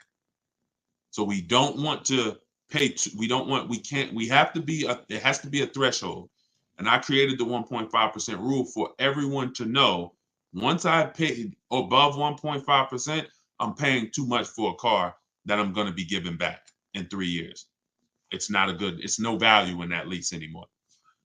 So when you do that, you're going to call, if you do it manually, which means you're not working with me, I can't really tell you exact, because when you use my way, you're using my scripts. Everyone who shops my way, if it's in my book, it has my scripts. And what I'm saying in those scripts is we're telling them what we want. Our first contact, everything is done on a computer. If you're going to do it manually, then you would just call a sales manager and you would get quotes. If I didn't know how to do it, I would just call sales managers and say, "Hey, I just came from this dealership. I'm looking at this car. Can you give me an offer? I'll give you all the details. And because you have to get at least 5 offers for you to see how much people are trying to overcharge you. Because if you've done it right, y'all, there's going to be a $3,000 to $5,000 swing between the best offer and the worst offer. At minimum, which means you're going to see some people that want $500 a month for the vehicle, and some people that's quoting you $650 a month for the same vehicle. They're going to be like, that's my best deal, $650, and you're going to be like, wow, there's another deal that's at $500. So all that thinking people was the same price, absolutely, no, they're not. No way. No way. Every dealer has a different price. Almost every dealer, unless they're owned by the same people and they're like price fixing, they almost all of them have a different price that they're going to offer you. So the key is sorting for the best offer. I like to do it all online without speaking to anybody. If you want to do it manually, online requires you know what to say. Your dealerships are trained for people who are trying to get deals and trying to save money online. Online has been around since 2005, 6, 7. This isn't new. They've had chances to train people to make sure that they're not letting people just save thousands and thousands of dollars online. So they're going to make it hard, which is why we have to know what to say. If they say, "Hey, can we get you on the phone?" You know, who's heard that? Who's heard that before? When you try to shop online, "Hey, can we just get your phone number? We can talk. It's a lot easier." Hit the like button if you've heard that. Or what about as soon as you get on the phone with a dealership, y'all, what's the first question that they ask when they find out you're interested in a car? What's the first thing that they're going to ask you? Let's see. We got hundreds of people on here from every platform. What is the first question? Let me see how common and predictable this is. What does the dealership, from the moment you get on the phone with them, what are they asking you? Okay, I see. What's your credit score? Yep, they're gonna, yep. But I'm looking for come in. Exactly. Exactly. When can you come in? When can you come in? So we got to know what to say. We got to know. I have a response for all of that. Your response for that would be, "Hey, I'm actually doing all my shopping from home. I'm talking to a couple of local dealers to make sure I get the best offer." And then you always end with a question. Do you have what I'm looking for? Do you have the car that I'm looking for? We need to let them know what car we're looking for, and then we get the offer for it. But you have to be able to, every time somebody tries to get you to go back to shopping the old way, which is coming in, which is going back and forth with them, you have to continually stay on the game of, this is what I'm doing. I'm shopping from home. It's 2024. I can do that. Plenty of dealers are going to make it easy for me to do that. And that's what I'm doing. And and then you'll reveal. You'll see things about most dealers that are going to be like, wow, they're out of control. But you're also going to see the 20% of dealers who are the people you want to do business with. Honest people. They win. They don't mind competing. They don't mind beating their competition with a better price. This is who we deal with. Let's see. I'm not a car person. I like buying I like buying cars that'll last 10 years. Yeah, I mean, that's a good thing. That's a great thing. I told y'all on the earlier hour when we talked, if you're buying a car, it should be long term. Nobody should be buying a car for a short term. You just shouldn't be doing it. You're losing too much money in depreciation and you're not getting that value back. You pay 15, 20 grand for a car, you're trying to get out of it in 3 years, 4 years. God forbid you pay more, 30 grand, 40 grand. You're not getting that. All that money you're paying, you're losing. You notice how you're never happy when they tell you what your car is worth? You're never happy when the dealer says, "Look, yeah, well, your car's worth about 19. That's it? That's all." Man, are you kidding me? Why?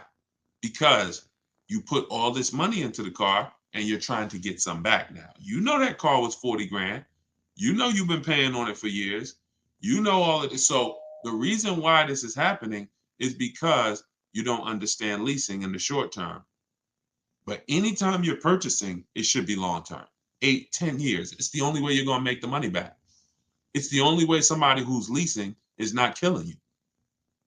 Because people who are leasing, getting great lease deals, they're paying pennies for the cars that we drive. We're paying hundreds of dollars less than somebody who's buying every month. What's a good affordable car to buy less than 20 grand?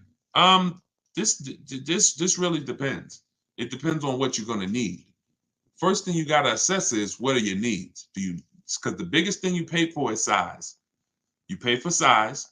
So the bigger the car you need, here's what y'all remember if money starts to get tight. If y'all are ever looking at a car and money's tight, I remember when I was at Mercedes, somebody would walk into the dealership, they're looking at an SUV, 3 rows, and they're like, oh, I got a big family. I got all these kids, I need the room, right? So then we start looking at the price and we see that the vehicle is out of their price range.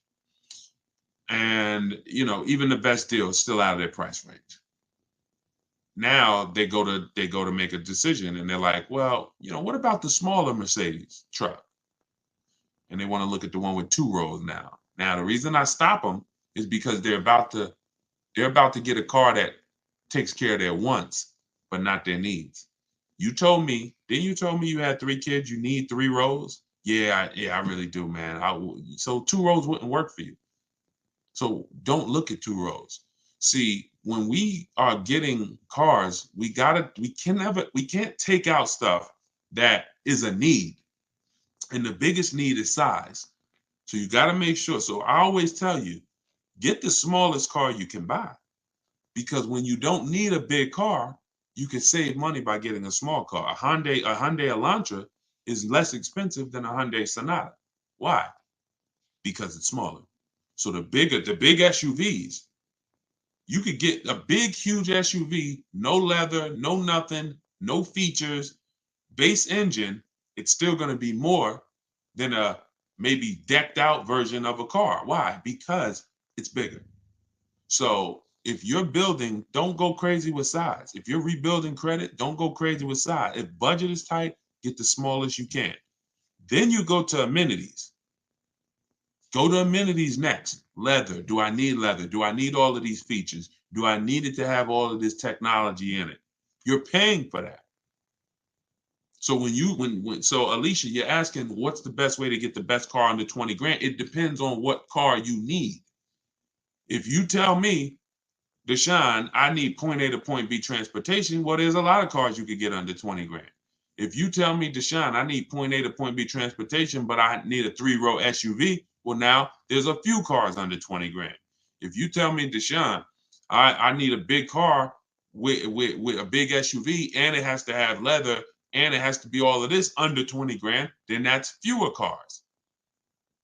And then the other categories are, besides size and amenities, we pay for power, we pay for class, and we pay for exclusivity.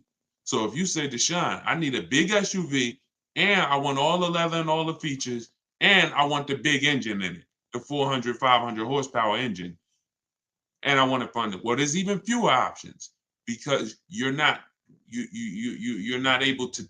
You're building up everything that you pay for in a car. You checking everything. I want everything.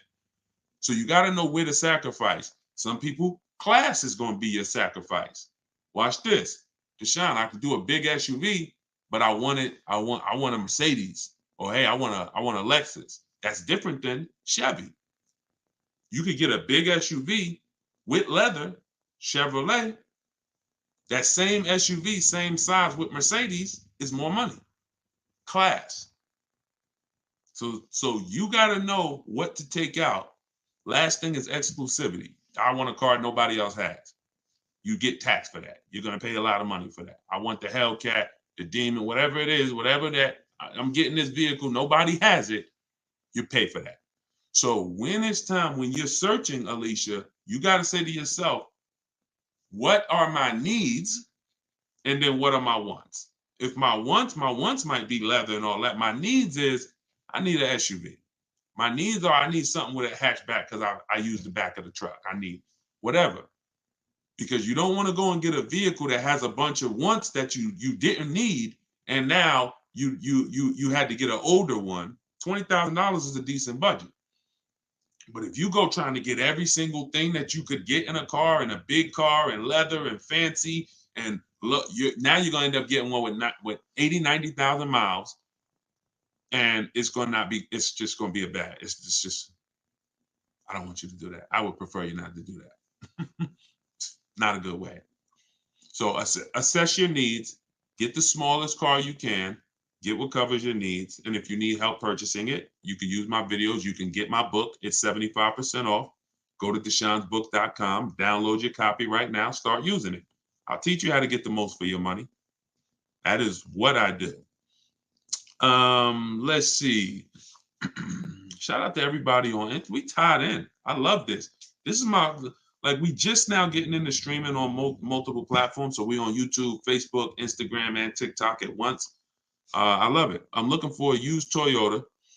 Could everybody share the broadcast? If you are not following me, if this is your first time seeing me, I would invite you to follow. If this is the type of stuff you're into, if you're into really financial literacy, not everyone is, but if you are into watching your money, protecting your money, making sure that all the money that's supposed to stay in your household stays in it, then definitely I welcome you to subscribe to us on YouTube, hit the sub button, and follow us on whatever social media platform you're on. Okay, I'm looking for a 7-seater, but want to pay less than $600 a month. So you start with now 7-seater. Now look at those other things that I mentioned. Do we need all those things? Because you could go 7-seater. You would say, what's the least expensive 7-seater out there? You would look at 7-seaters, in the 30. You look at them brand new, and you say, okay, can I afford a brand new one? If you're not keeping 8 years, you stretch your budget a lot more by learning how to get great lease deals. If you're not keeping 8 years and you're like, Deshone, I'm not leasing, you're losing money. It might take you a while to accept that, but I'm never going to stop saying it. So I'll be saying that until you get it or don't get it. And hopefully at some point you get it. Your children will get it, because most people are, children now in this generation are a little bit more open to questioning bad advice, and not leasing ever is some of the worst car advice that people have gotten. And if you're not keeping your cars 8 years, you must learn how to get great lease deals, because you're going to save thousands of dollars. Like, so much more money is going to stay in your household. So what you would do is you need to decide whether you're going to lease or buy. That's always the first. My book is called 7 Steps to Saving Time, Money, and Avoiding Dealerships. Car shopping, for people that hate car shopping, 7 steps to saving time, money, and avoiding dealerships. What's step 1, y'all? Step 1 is lease or buy, because lease or buy is the foundation of our car deal. If you see this young lady here on that I'm showing on you can't see her on TikTok, but all other platforms you can see her. You can see she got a 54,000. Her name is Taupe. She's in our Cars from Home University group. We share all our car deals all around the country. She got a BMW i4 eDrive. It's a $54,000 vehicle, $54,750. Her best lease price on it was $690 a month. So y'all are aware, that same vehicle, if she purchased it with no money down, just like she did this, no money down. We're not talking about putting money down. That's a whole different. When you don't put money down, it's easy for you to judge your deals. Stop putting money. When you learn from me, you're going to stop judging your deals with money down, because the money down doesn't matter. It doesn't affect the deal. So to purchase this same exact vehicle that Taupe got, $54,000, that's an $1,100 a month car payment. Every $5,000, if y'all remember, is $100 a month. Every $5,000 you borrow. So if you're looking at a car that's $5,000, figure that's $100 a month for 5 years. If you're looking at a car that's $10,000, $200 a month for 5 years. $20,000, $400 a month for 5 years. Remember that rule. Every $5,000 is $100 a month. So for a $54,000 vehicle, her payment would be $1,100 a month. Yet she's leaving with a $690 payment. You see how hard it is for her to get in trouble?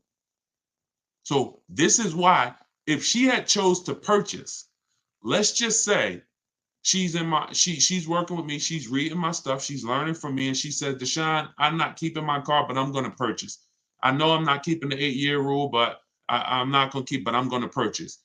Even if I helped her and showed her how to save thousands of dollars off this car, thank you, Evan, that is still going to be $1,000 a month, $1,100 a month with no money down. It doesn't matter. Like she can go from 1,000 to, oh, we saved $5,000 off the price of the car. Now you can go from 1,100 to 1,000. Doesn't matter. Now, if I was purchasing this car and I saved $5,000, okay, that's my best offer. That's good. But the reason why leasing versus buying must be the first step is because it's the foundation of affordability. $690 is the best lease price she got. The best purchase price will be nowhere near that. So if your deal is not on the right foundation, if you're not leasing when you should be leasing and purchasing when you should be purchasing, then there's no deal. There's no deal. You're overpaying. So that's the first step. All right, that's always the first step. Before you think about what you want to spend, you must decide, am I going to lease or purchase? And how you decide that is just ask yourself, am I going to keep the car 8 years or not? That's it. Okay, all in my book, by the way. Everybody who doesn't want to remember, Deshone, I don't want to have to worry about remembering this. Okay, then get your book, go to deshonesbook.com, get your 75% off. Let me know, make sure the price is showing 75% off, not the normal $97 price. You can scan the QR code. You could go to my Instagram bio, click that website. You can go to my TikTok bio, click that website, and you can download your copy if you want all the information in one spot. Soder said, can you do a simulation of how you would lease a Mazda CX-90? Well, I would figure out what I want. I'm going to check the car first. I'm going to check the car, go to Google. I'm assuming you're talking about, well, if he's leasing, he is talking about a new one because you could only lease a new car. Okay. The link, Evan, is in my TikTok bio. It's in my TikTok bio.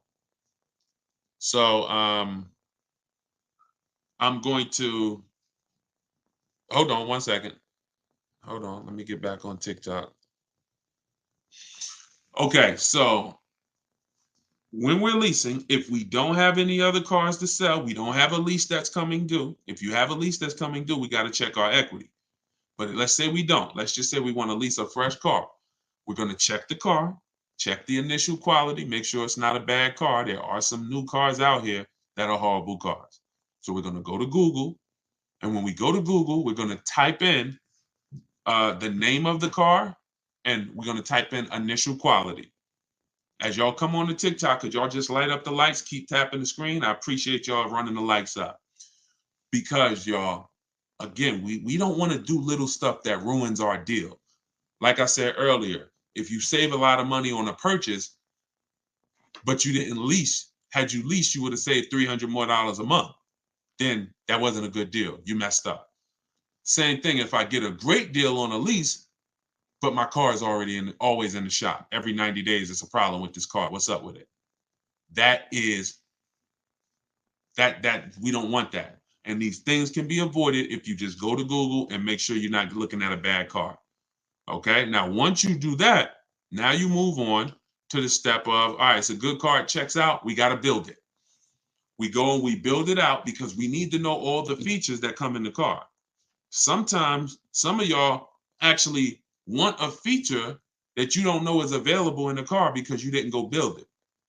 But you got to go build it so that you can decide what you want in it, what you need. Wants versus needs are very important. Needs might be, I need the navigation. Wants might be, I want the big sunroof. I'm good with a regular sunroof too, but I want the big one. I could take the big one. Here's why this is important. When we reach out to dealers, now we're talking to them and we're letting them know what we can. We want dealers looking and saying, do I have any vehicles that match this? Okay, he's looking at a 2024 Mazda CX-5. He said, always give him all your color choices. He said he's open to black, white, or gray. Perfect. He said he wants this trim level, sport. And he said, okay, I must have the navigation. I'm good with a sunroof or I'm good with panorama sunroof. It doesn't matter. This is why this is important. When they hang up, when they look at that on the computer, they go and they look in their inventory and they see what they have and they're looking for a match. If you only gave them 2 limited options, if you only didn't pick out, now they like, hey, well, do you want the sunroof? Do you need the sunroof? So we got to give them everything we want. That's why we build that car out. And once we give them everything we want, we do this online.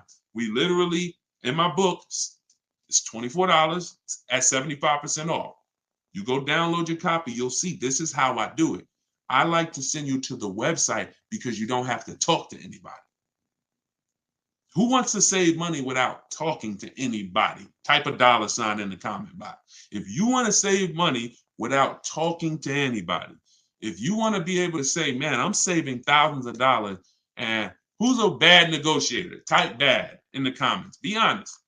If you consider yourself, if you be honest and say, I'm a bad negotiator, type me or type bad. This will work for you because you don't have to talk to anybody.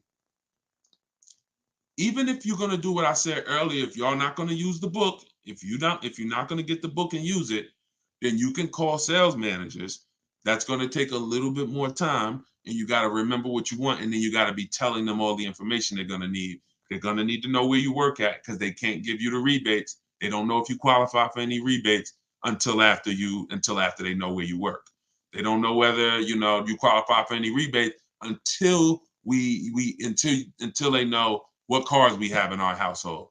Like I got an Infinity truck. Sometimes they'll give a rebate because you have a competitor brand. You get $1,000, $1,500, whatever it is.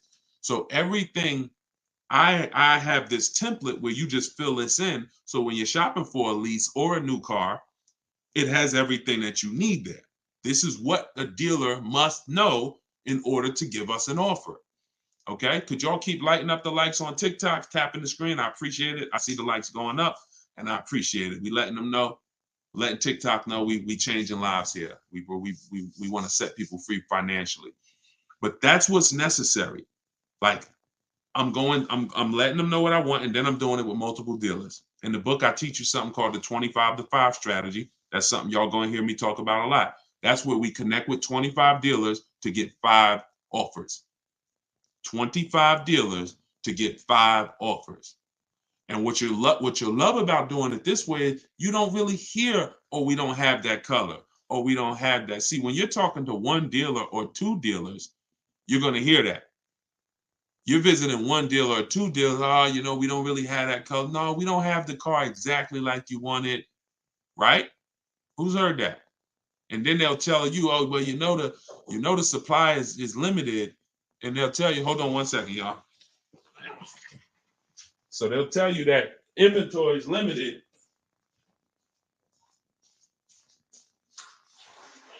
Yeah, they'll tell you that inventory is limited, but that's just the places you're shopping at is limited. The places you're shopping at is limited. When we shop out of 25 dealers, we're shopping out of 25 dealers' inventory. So yeah, I'm talking to 2 of y'all. Maybe neither one of y'all have what I want.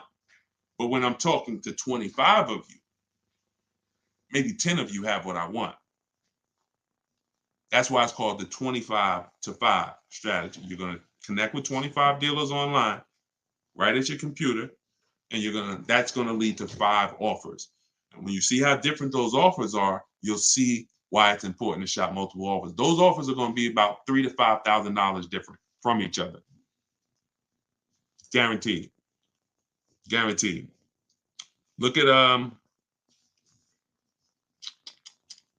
was a young lady who just got a Maserati and she saved $20,000 off the Maserati.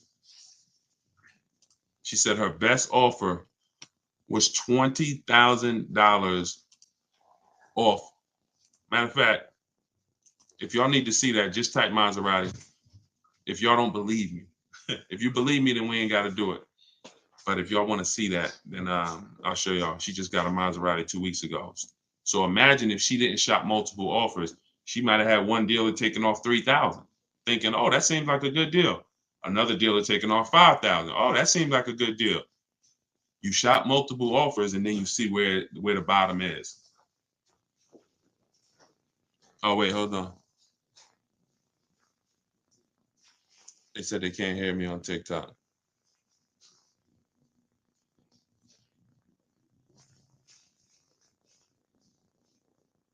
Can y'all hear me now? Can you hear me? How are we on TikTok now? Let me know if y'all can hear me on TikTok before we keep it going. Thank you so much for the strategies and tactics. Absolutely. Look, one thing we're gonna do here is strategies. One thing we're gonna do here is strategy. I'm just trying to see if we're back on TikTok because my headphone had went off. The salesman I've been dealing with for the last few years, for the last few leases, just became a sales manager. Will he still work with me or will he push me off to a new salesperson? I would only get a quote from him. Hold on. Let me take this off. All right, how about now? Can y'all hear me now? Let me turn this Bluetooth off. Can y'all hear me now?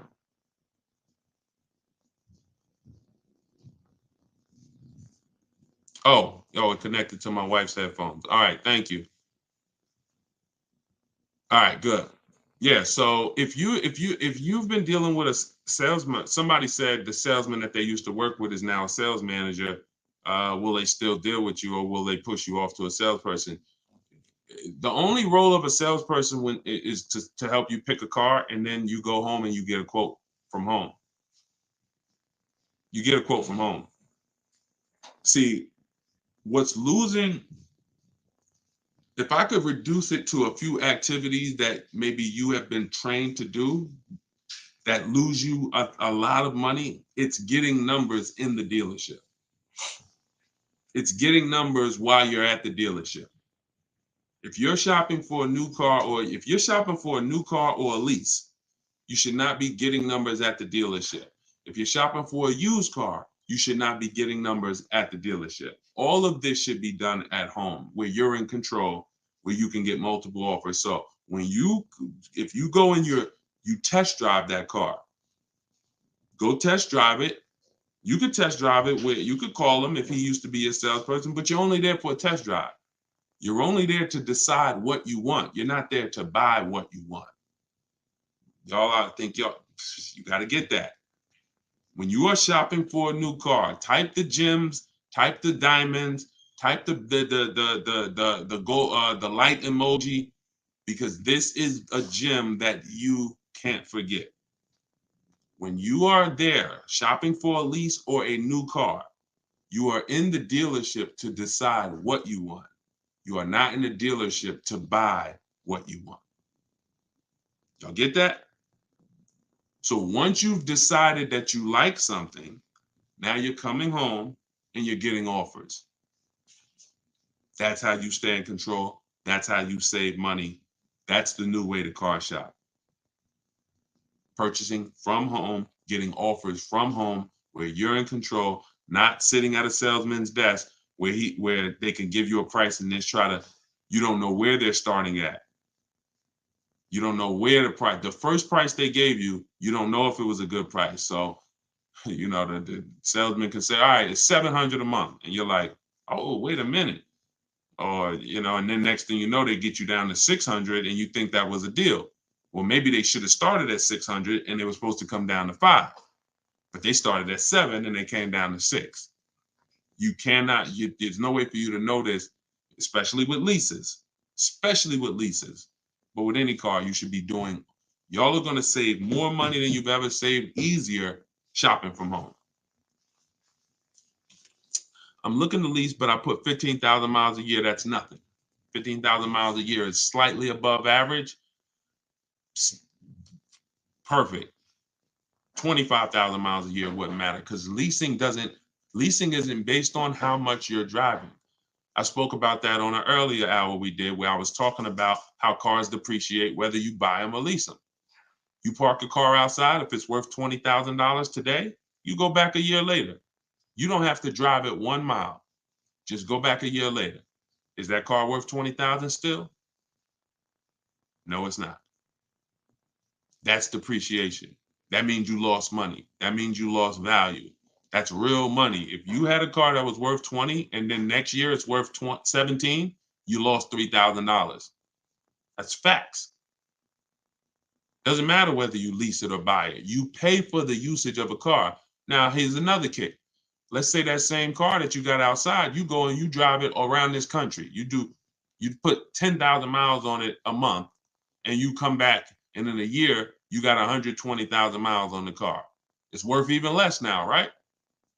Car is probably, if it was worth 20,000, maybe it's worth 8,000 now, right? But you own it. See, these are the people who say, "Oh, I like to drive as much as I want to drive. I don't want to pay for the mileage, so that's why I buy my cars." Never a reason to buy, because you lease. You're literally paying for the car. You're paying for the usage, whether you lease or buy. Here's the key: depreciation. What you're trying to avoid when you lease is taking all the depreciation hits that the owner takes when they buy a car. You lose 20% the first year, 15% the second year, 12%, 10%. You're losing value every year. Now, there comes a point in time, if those of you who keep cars a long time, where you go from losing 10%, you go from losing these high percentages every year to the point where if you keep your car long enough, you might only lose 5% a year. You might literally, the longer you keep a car, the less it depreciates later. But you have to get to the later. If you trade out of that car before you get to the later, you've lost. Because all that depreciation you just took, now you just replace the car and you go start over again. Don't do that. Trust me when I tell y'all. The more you understand leasing, and my entire step 1 is about leasing versus buying. In the book, everything I teach, get your book for 75% off. Make sure you get your 75% off, but you'll see step 1 is all about leasing versus buying, because that's the most important part of going into a car transaction. Oh man, good to see you, Texas. How many years is later? How many years is later? Remind me what we were talking about. I know I was talking about doing something later, or a long time ownership later. I don't know. Remind me what I was talking about. If you owe on the car what the car is worth, should you trade it in and lease? So that's a great question. If you could get out and break even and you're not keeping that car 8 years, then I would get out of it immediately, because there's no benefit to me staying in it. The money that I'm going to pay for a great lease, as long as you know how to get a great lease deal, don't go from a daggone finance to either a regular lease deal or a bad lease deal. You don't want to do that. But once, there's no benefit to me staying in a car that I'm not keeping. I could drive a lot better vehicle transitioning to a lease now, because the vehicle is going to be brand new, and I'm going to have a better vehicle for my money. The money's going to be better. Whatever I'm paying for this used car or this car that I'm driving, it's going to be better when I lease. It's just going to be better. Again, the only people who should own are people who are planning to pay off their cars, or people who are planning to keep their cars for a very long time, 10 years. That's who should be owning. And the people who are owning, who are thinking about keeping cars for a long time, you ain't thinking about replacing that car. You ain't thinking about when to replace it. You ain't thinking about, should I replace it? You thinking about, okay, I'm gonna pay this thing off, and then this is my car. So if you are thinking about, should I trade this car in and lease now, it's probably because you're a lease person. You're not keeping your cars 8 years, and you should be leasing anyway. So in that case, there's no benefit to you waiting. There's just no benefit to you waiting unless you have negative equity. In the book, I talk about negative equity. Some of you, you're going to have too much negative equity. You're not going to be able to transition to a lease yet. You're going to have to pay down some of the negative equity. I've had me a car 14 years now. I'm looking for a new one. There you go. Listen, definitely, that's how you get your money out of a car. 14 years, great money out of a car. You know, I don't know if you're going to do that again. If that's your goal again, if it is, then you purchase. Then you purchase. Oh, somebody gonna comment Maserati. Want to see that Maserati deal? Hold on. Let me get it.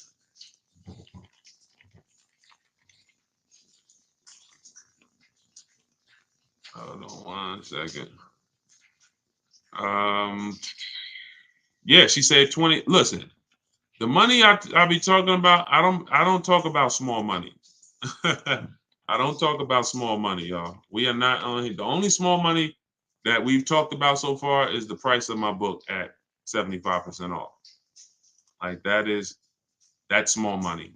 It was actually inexpensive to begin with. I wasn't gonna make the book super expensive to begin with, but at 75% off, to download your copy now of my new book, Car Shopping for People That Hate Car Shopping, get it for 75% off now. Go to my TikTok bio. You're not gonna leave the broadcast, so you won't get kicked out. Go to my TikTok bio or go to my Instagram bio, click the picture of me, and you'll see a website there. When you click that website, you'll be able to get yours for 75% off. And you'll have everything that I teach in one spot so that you can use this stuff. Thank you, Paul. And so that you can see how much money you're going to save when you just start shopping different and when you know where the hidden money is in your car deals. All right, so this was March 3rd. Hold on, I had to download Kimberly's picture. So check this out. Yeah. You guys can't see it on TikTok, but I'm showing a picture on YouTube, on Facebook, and on Instagram. This is Kimberly. Kimberly on March 3rd, not even 2 weeks ago. She picked up her Maserati. She's in our Cars from Home University.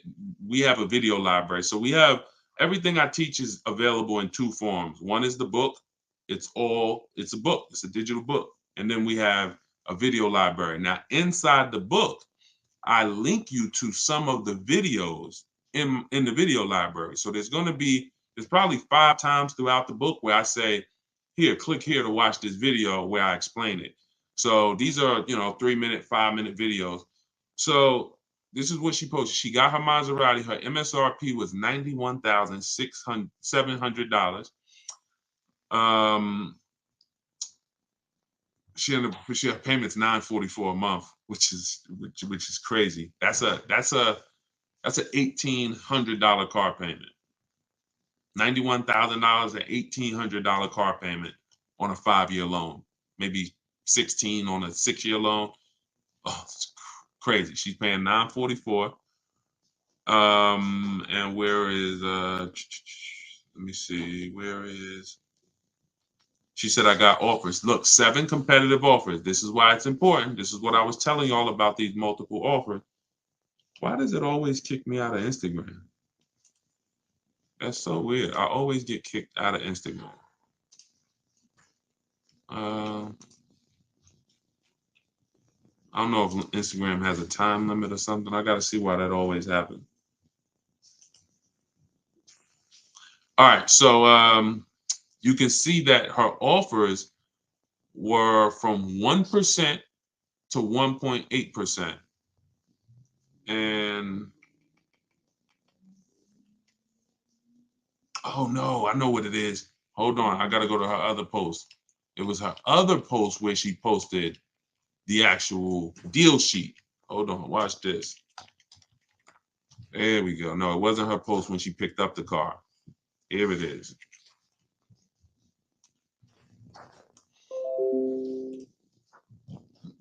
So she has this great offer and she comes in our Facebook group. She's like, okay, how do I lock this thing up? Check this out. All right. And these are the same deals you will make. Like you don't have to, no matter what your car you're shopping, what car you're shopping for, You'll get to the bottom. You'll know what the bottom is for it. Check this out. So here it is. 91,000. This was a competing offer. This was her best offer before her true best offer. Because the dealer that ended up making her this offer didn't win the business. The dealer that was closer to her said, well, I'll beat that offer. And that's the one she ended up going with. But this one right here had an $86,961 MSRP. And look, the selling price that she got, $66,261. She's sitting at home comfortable, y'all. Talking to multiple dealers, sitting at home comfortable while dealers are bidding for her business. She's sitting up here. She said there are people that were the same time Kimberly was out here shopping for that Maserati. There's other people all around the country who are shopping for that same Maserati, and they're literally in the dealership trying to, hey, come on, man. Can you take off a couple more dollars? Come on, man. Yo, I'm already taking off 5,000 for you. Come on, man. Can you do, come on. So what if you do 7? Can we do 7? Can we do 10? Meanwhile, Kimberly's saving 20 grand while she's at home. Why? Because you have leverage. She's in control. When you use what's in my book, when you use what you're going to learn from watching my videos, you will see I want you shopping with leverage and control where you can see all these offers while you sit at home and they're bidding for your business. It's hard to make a mistake when you're sitting at home in your living room. It's hard to make a bad choice. It's hard to say the wrong thing when you're not talking to anybody. So the key is learning how to shop online properly. That's what I'm here to make sure you do. I know some of you have tried to shop online, but there's a right way and there's a wrong way. The right way gets you those kind of results. I like this, man. Thank you so much, Good Time. Yeah, IG is weird and you get kicked out if they don't know who you are. Yeah, I don't know what that was about. I got to look into that. So I'm trying to pay $287 a month. You just got to see, what does $287 a month get me? $287 a month is probably about a $13,000 loan for 5 years. Maybe about a $14,000, $15,000 loan for 6 years. Maybe about a 15,000 depending on interest rate. So the question always, it's not just what we want to pay. What can we get for what we want to pay? We got to explore it. And you need to know whether you're leasing or purchasing. That continues to be skipped. That's step 1. And this answer is, are you keeping the next car 8 years or not? If you call me and said, Deshone, I'm car shopping, man. I would love your help. I want to do things the way you say do it. What's my first step? How long you keeping the car? How many years? I'm gonna keep it for about 5. All right, we leasing. Okay, perfect. What's our next step? And so on and so forth. You must have the first step handled. Leasing versus buying is step 1. It's not step 3. It's not step 2. It's step 1. If you go off the purchase and you should be leasing, you're done. You lose. Don't matter how much money you save, you lose. Because you're losing, you lose. So you must know that. It's the car I want. I'm willing to keep it. Great. So then we go and we get do you have a car to sell? Step 2 in the book, equity assessment. This is where we have to take, who's traded a car in before? Type T if you've traded a car in before. If you've traded a car in before, type T. Trade it. All right. A lot of you have. I'm going to tell you something that may be shocking, right? But it's absolutely a fact. You learning from me, if you use what I'm telling you, you'll probably never trade a car in again. Deshone, what do you mean? We never trade cars in? I'm gonna tell you why. We use a bidding system. We don't trade our cars, we sell them. We sell them to cash buyers who can look at the car and write a check immediately. These are our Carvanas of the world. These are our Driveways. These are our CarMaxes. These are our Auto Nations. These are Kelly's Blue Book Instant Cash Offer. This is the equity assessment. A lot of times we're losing money in so many places. It's like money leaking out of our car deals in so many places. This is another one of them. We are not trading our car in because, let me ask you a question. When have you ever got the most something was worth trading it? When have you ever, we've never traded anything and gotten the most it was worth, right? We literally, if I sit here and I say, hey, I'll trade you this phone for your bike, one of us is taking a loss. I'm either not getting the max that I could get for this phone, or you not getting the max you could get for the bike. See, so trading in our system, which is a bidding system, we get bids from buyers. When we're ready to buy our new car, we get bids from dealerships.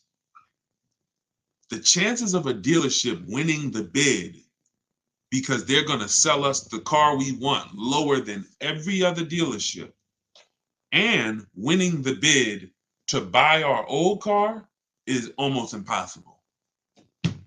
It's almost impossible. So you're going to not just beat every dealership that's selling the same product as you, but you're also going to beat all the online buyers that are trying to buy cars, the Carvanas, the people I just mentioned. You're beating them too? Oh, you're going to be out of business soon. They can't burn the candle from both ends. So what we do, this is called timing our transaction. We're going to sell to the highest bidder. We're going to buy from the lowest bidder. So what we've had many times is we've had people who go pick up their brand new car from the dealer who won the bid. And then after that, they go drop off their old car at CarMax and get their check. Or they do the old car first and then go pick up the new car. Because they're giving me $2,000 or $3,000 more than a dealer would have given me on trade. I'm going to go get my $3,000 more here, and then I'll come and I'll buy the car from you. This is how we maximize the transactions, y'all. This is how we make sure at the end of the transaction, we haven't left any money out of it. We have to get bids for every part of it. We talked earlier in the broadcast about getting bids from banks. If you just missed it, if you just hopped on, you missed me talking about the bank bidding war, the process that the credit bureaus allow us to shop our rates within a 45-day period, an unlimited amount of times. And at the end of that period, it only weighs on our score like one hard inquiry. This is, y'all got to use this. Until you use this, you ain't seeing the real money. Until you actually use what I'm telling y'all, you haven't seen the real money yet. You haven't seen the real money in the car deal. You haven't seen how overpriced some dealers are. So you have to use this in order to see how much money is in these processes. But that's how much you're giving to banks by not shopping them, by just saying, oh, that's my bank. I'm going to go with my credit union. And then not shopping them, not giving them an offer, not letting someone else get a chance to bid against them. That's a mistake. You're not my friend. Listen, ladies, gentlemen, these banks aren't our friends. These banks wouldn't do business with us if they didn't make money on us. They're not our friend. Oh, I've been banking there for years. They love me. They don't love you. They love the money they make on us. So we have to be as diligent as they are.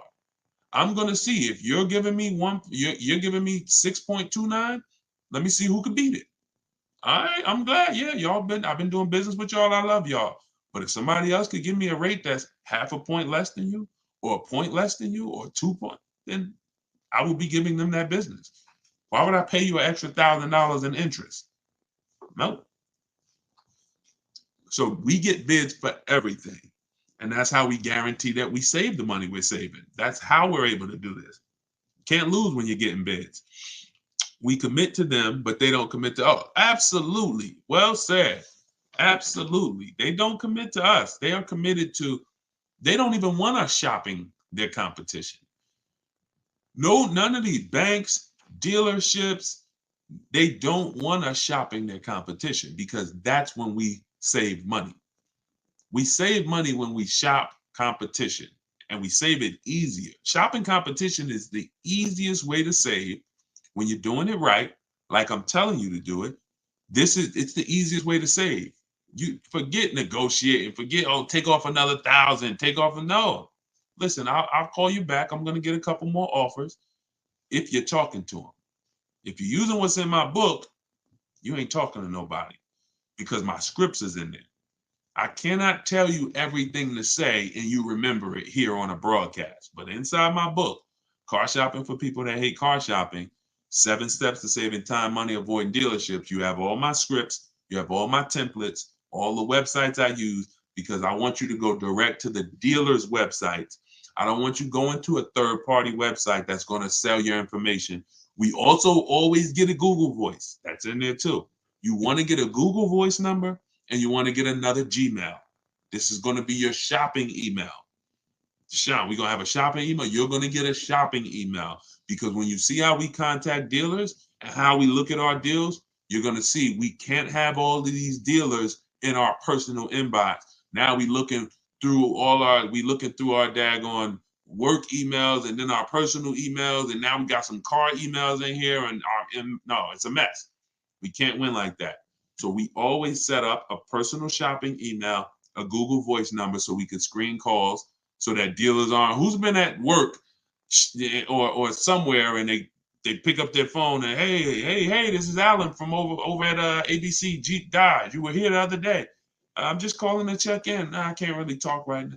You know, we don't get those calls. When you set up a Google Voice, I don't want no secret calls, no pop-up calls from car salesmen. We are here to shop online, and we are here to shop online by not saying anything. The more we say, the less we save. Remember that. We're gonna brand that one. Okay? The more we say, the less we save. Doesn't matter what time of the month you shop. No, I talked earlier about the 2 dates. Inside the book and you know, on my videos, you'll hear me talk about the 2 dates. 2 most important dates you must know when you're shopping for a car is what's my as soon as date. That's the date I can make a deal. You're not in the market. Don't even look at cars. Don't get offers. Don't look at deals. Don't have somebody work you up a deal until you can accept it. Now, you might say, Deshaun, well, that's tomorrow. Like, I could accept a deal today. Perfect. That's your no later. That's your as soon as date. Now, your next date is your no later than date. That's the deadline. That's like, Deshaun, I go back to work on, June 1st. I got to have a car by May 31st. Perfect. That's your no later than date. Now, in between those 2 dates is your shopping timeline. That could be a month, that could be a year, could be a week, but that's the timeline we have to watch offers and say no. And say no. You want to be able to watch offers because offers change. You know, when I was shopping for my Infiniti truck, pre-owned one, I saw the price trends. One of the things that I'm going to show you when you learn to shop used cars the way I want you to shop, you're going to see the price trends. You're going to see the low side of the market and the high side. I noticed the low side of that market is 22,000 and the high side is 31,000. So now I'm looking because our goal is to buy, remember this, y'all, below market value. Forget market value. These words that people use are expensive words. I'm never interested in market value. The only time I'm interested in market value is knowing it so I can make sure I'm buying below it. You see what I'm saying? You don't want market value. You want below market value. And so that's when we're shopping for a used car, we're looking at those things. I'm showing you first when we open up the marketplaces, how to see the low side of the market and the high side so we can identify the low and we can make sure that everything we're targeting is the low. Didn't realize I was in a live stream. Not looking to purchase a car right now. Awesome. Well, we'll be here. Listen, this is a mission we are on, and we've been on this mission heavy since 2021. And thank God we've built up 2 million followers over all these platforms. You guys continue to follow. You guys continue to subscribe. You continue to engage. And you continue to get value out of the information. What I hold myself accountable to is the results you get. I don't care. Everyone knows I could get car deals. I'm not sitting here on no live to convince y'all I could get car deals. Everybody's probably like, man, this guy looks like he knows how to get car deals. I'm concerned with you. I'm concerned with people like who use what I teach. And once I saw that people who use what I teach can get the same results, look, this is Vincent. Vincent got a 3-year-old Lincoln Corsair. He got it back in January. Less than 45,000 miles, clean Carfax. We'll talk in future broadcasts about how we get free Carfaxes, what's on the Carfax. You'll see that many times the Carfax has the window sticker. Carfax has the original window sticker for certain brands. And we use that original window sticker to see all the equipment that's in the car and to see what the real price is. We need to know, one of the most important things on a used car, y'all, we got to know what was the original price. I bought that pre-owned Infiniti truck. They were asking 31 for it, but it was another one that was asking about the same price, and they looked the same. When I pulled the original window sticker, I saw that this one I ended up getting was 54. Originally, 54,000 and change. It's like an edition 30. It has all the special trims on it. It has special rims, everything. And then the other one was a standard one. It was like $48,000 one. So once I saw all of them and I saw, wait, this one's 48 brand new. This one was 46 brand new, but this one's 54 and change. Y'all see how that helped me identify that was the best deal? See, and many times, I'm just being honest with you, if this car was 32 and the other similar car was 31, many of you would have picked the 31 because you'd have said, oh, it's 1,000 less. But you don't realize it's 1,000 less, but that one that's 1,000 more gets me $6,000 more of equipment. That's why knowing the original price of the car is critical. You can't choose the right car without seeing that. So this is what we do. And you see what he said. Look, he said, going back to Vincent's post here of his Lincoln he got, he said, my goal, I was targeting a 30 to 35% off discount of MSRP. You see how he talks different? See how he sound like me? Shopping for a pre-owned car, but what is he looking at? I'm targeting this much discount off original MSRP. See, this is not how we've been taught to shop. Pre-owned cars, we must know what it costs originally. I don't care what you're asking for it. I don't care what the market value is for it. What was it originally? And that's going to tell me how much discount I'm getting. 2020, 2022, 2020, all through the pandemic, unfortunately, people were buying used cars paying the same price as the car when it was new. People were buying Toyota Camrys for $29,000 that was $20,000 brand new. Had they known this, hey, I need to know, what was this car originally priced at? Well, it was 29. Wait a minute, and you're asking 29? See, we call this true value. In the book, I call this the true value percentage. You must know it. He ended up getting a 43% discount.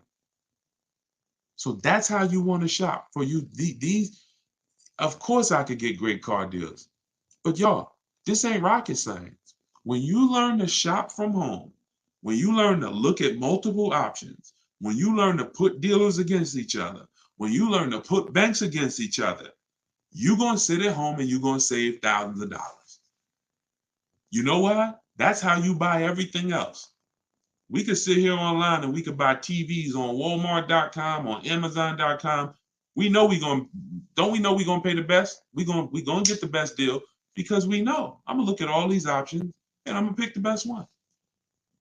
But only with a car do we go into one place and go back and forth with one guy. You get what I'm saying? If you think about it, it doesn't even make sense, right? It doesn't even make sense the way we car shop, because the way you car shop is not like the way you shop for anything else in this world. And all I want you to do is stop shopping like that. That's all I want y'all to do. Stop shopping like that. And here's the next thing. Start shopping for cars the way you shop for everything else in this world.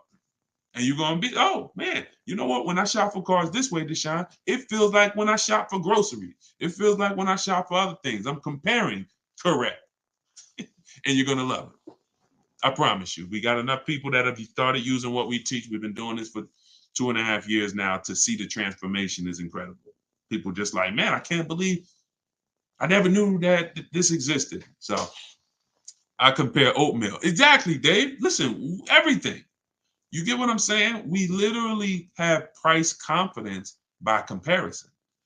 You know what? And look, y'all will see these Carvana commercials, right? Y'all ever see the Carvana commercials that says we have 50,000 cars for you to choose from?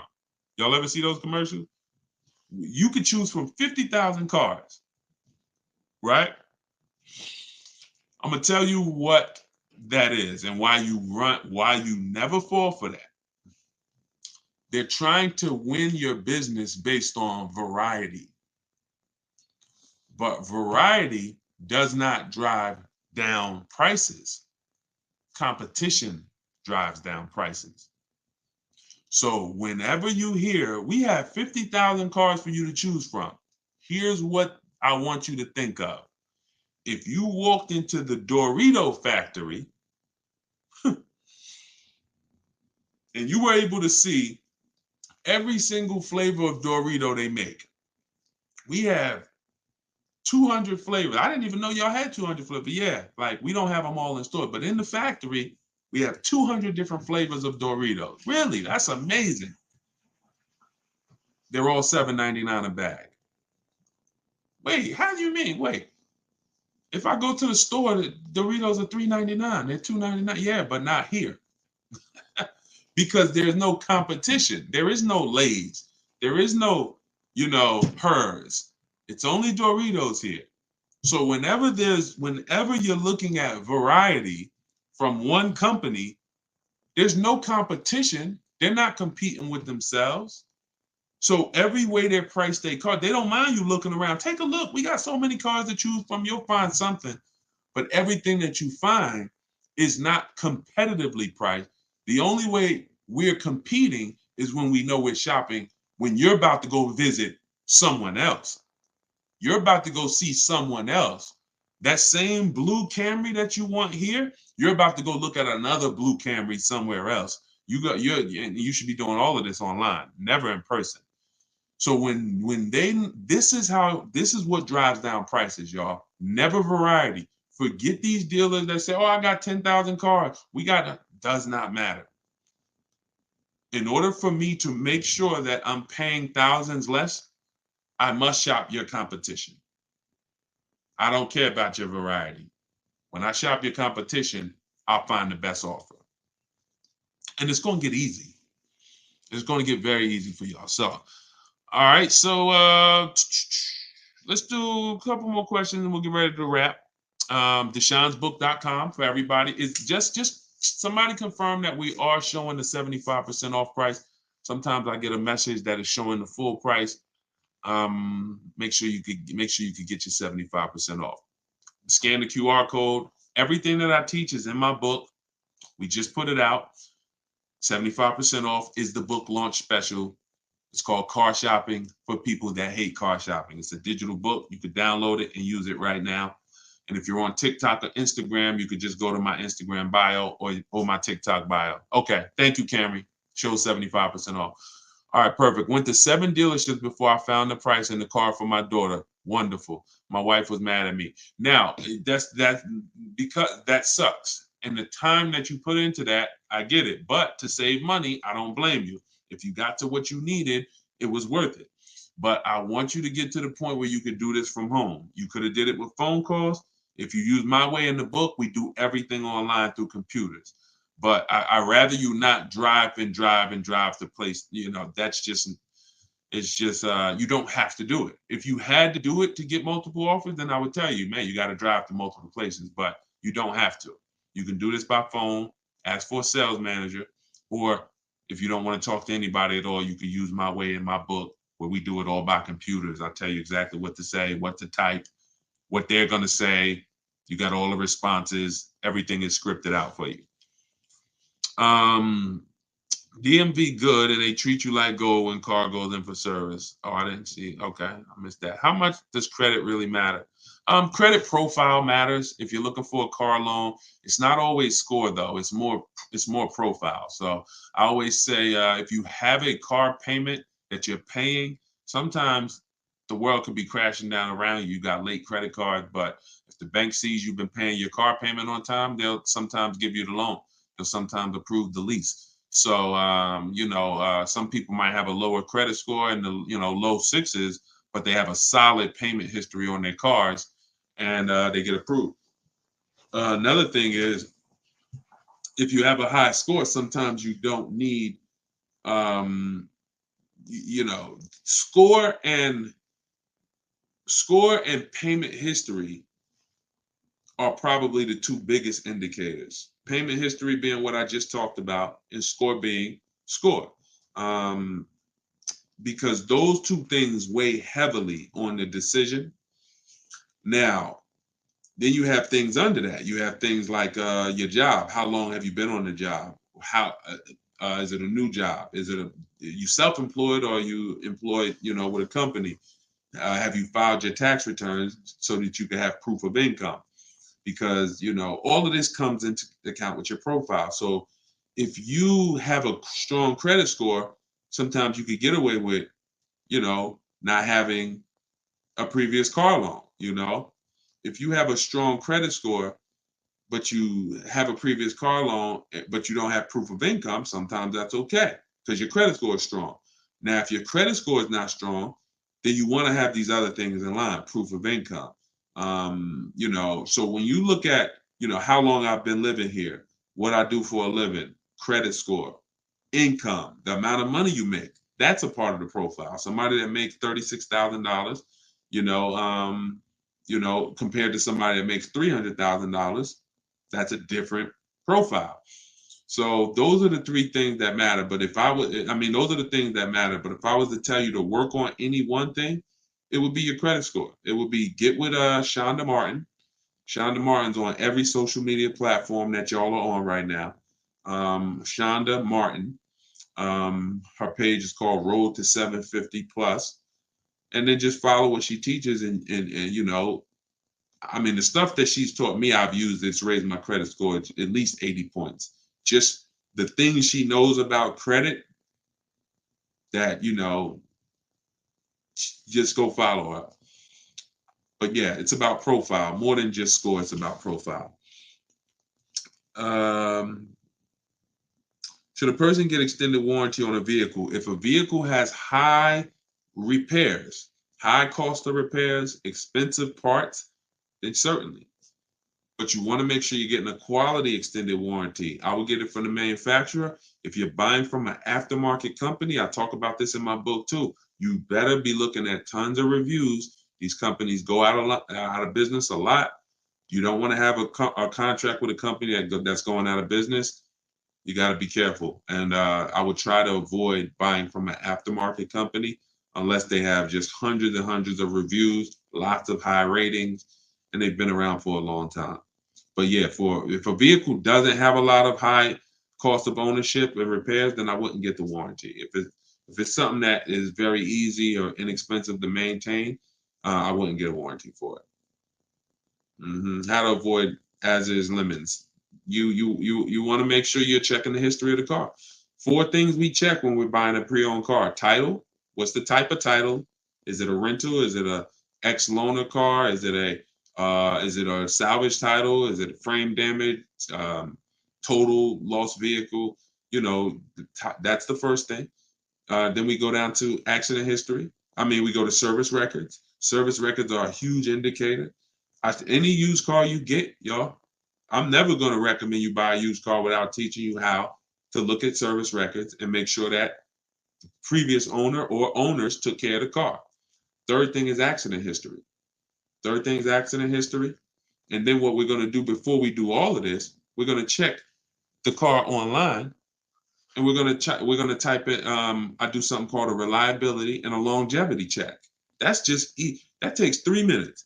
We go right to Google. We type in the year, make, model, reliability, the year, make, model, longevity, and that's going to tell us If there's transmission issues at 80,000 miles, we'll see it on there. We'll see it in one of these websites. If there's head gaskets issues, if there's electrical issues, we'll see it. So those 4 things that I just told you to do, boundaries. See, you protect yourself by having boundaries. I want you to use those boundaries, and you're going to find it. Does it prevent the possibility of you ever having a limit or getting a limit? No, it doesn't. Does it dramatically reduce it? Yes, it does. Yes, it does. And that's all we can do. There are no guarantees in life. What I want you to do is have a plan that allows you to protect yourself. And then, in the worst case scenario, something bad happens, this was just a bad event. But it wasn't an event because I didn't know what I was doing. It's not something that happened because I bought a bad car, or I bought a car over my budget, or I bought a car that didn't have a quality history. That's why I'm having problems with this thing. So that's what you're saying now. If some of you may be experiencing that now. Dag, if I would have knew all of this about how to make sure I got a good car, how to make sure that I got the right price, I wouldn't be in this issue. That's what you're saying now. But I want you to be on the opposite side of that. And just knowing what to do will put you on that. So just follow those steps. If you follow those steps, you're good. You don't have to worry about getting a limit. What fees not to pay for? Well, on a purchase, we only pay taxes, documentation fee, and taxes, documentation fee, and motor vehicle fees. On a purchase, that's all we're going to pay. Now, there is a destination charge for new cars that comes on the window sticker. That's to get the car from the factory where it's built to the dealership. So that's built into the price of the car. But those are the real fees. When we get into leasing, you got acquisition fee that's built in. We don't pay attention to fees when we lease because we're comparing percentages. What I teach you how to do, this is all in the book, by the way. Everybody who got their book, shout out to you. DeshonesBook.com, get your 75% offer. Download my new book, Car Shopping for People That Hate Car Shopping. It's all in there. When you are hold on.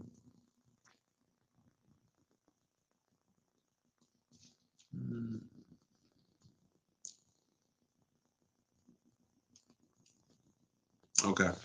See, sometimes I read the comments at the same time I'm talking, and I forget what I was saying because we just going from subject to subject. So, it was somebody asking about lease, what fees not to pay. That's what it is. Yeah, when we are shopping for a lease, we are comparing percentages. So, how we compare lease offers, first month's payment divided into the MSRP. So we are shopping and we're looking at quotes just like this: $450 a month, $45,000 MSRP; $490 a month, $40,000 MSRP; $500 a month, $51,000 MSRP. That's how we get our lease quotes. No money down. We're literally just showing. That's literally first month's payment only out of pocket, right? So when we divide those payments into the MSRP, we get a percentage. And that's where the 1% rule came from.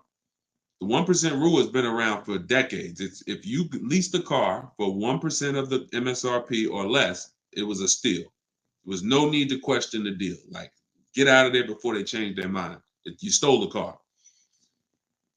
Now, I found that we knew about the 1% rule, but there was no rule for bad lease deals because I watched people as I made videos, and I watched people saying, "Yeah, Deshone, I'm leasing," but I saw people getting leases that were trash, overpaying for leases, which defeats the whole purpose of a lease.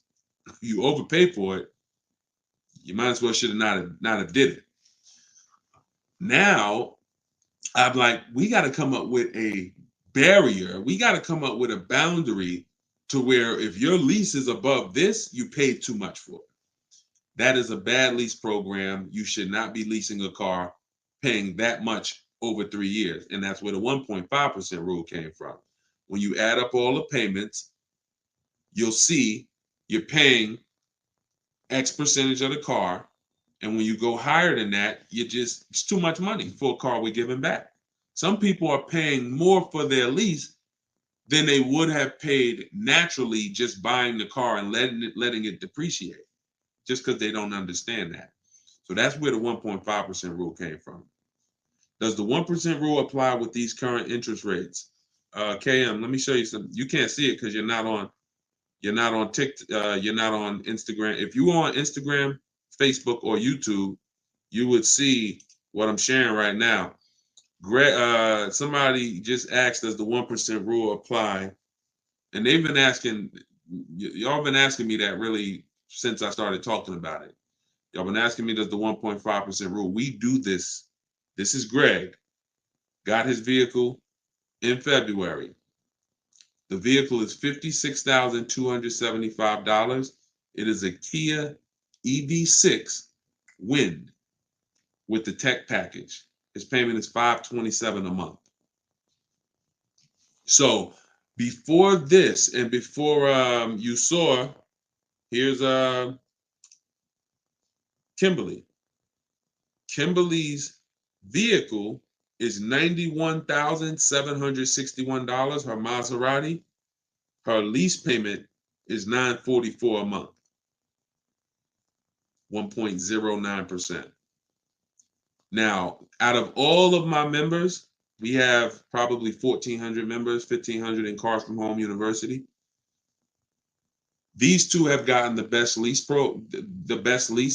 because the program was there.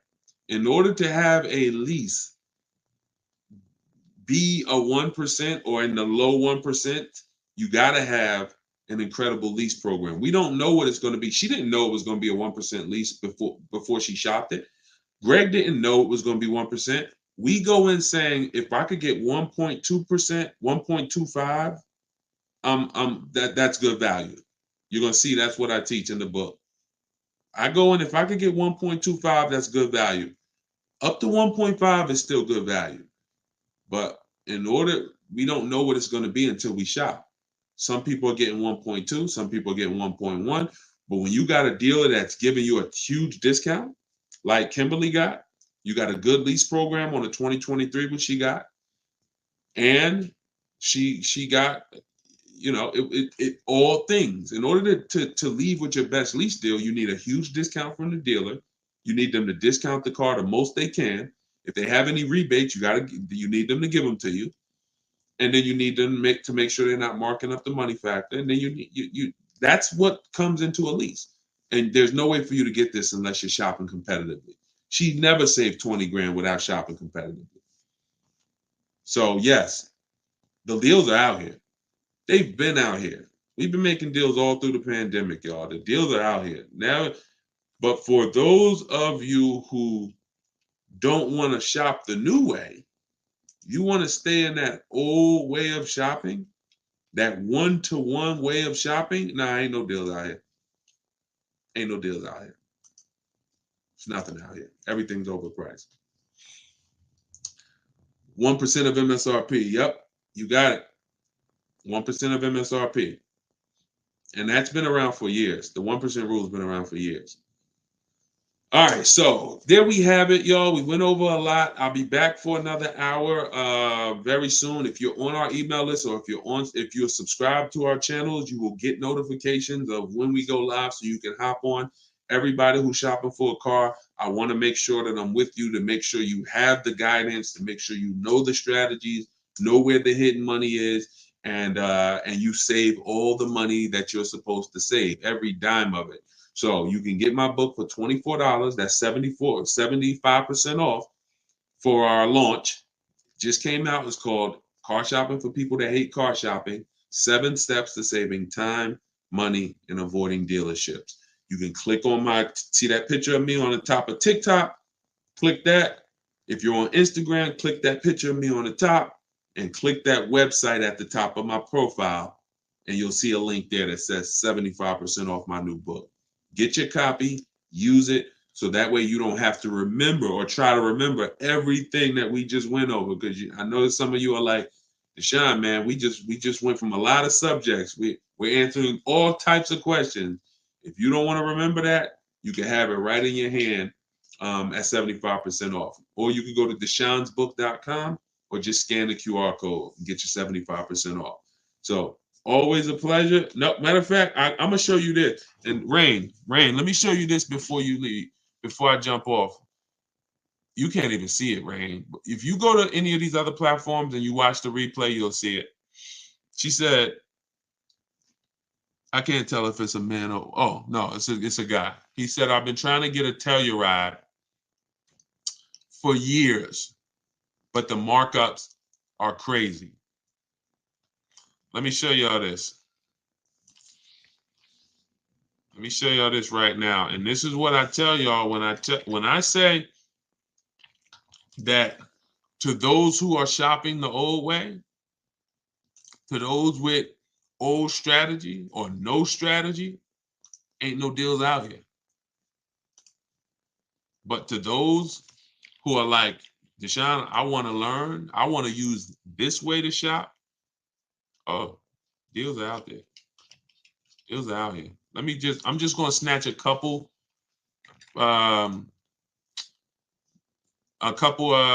people I could find that I know have gotten Tellurides, and I want to see. I want you to see what they're paying. Hold on. So this is a $54,000 MSRP.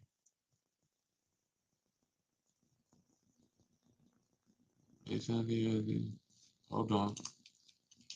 Okay, this is Bonita.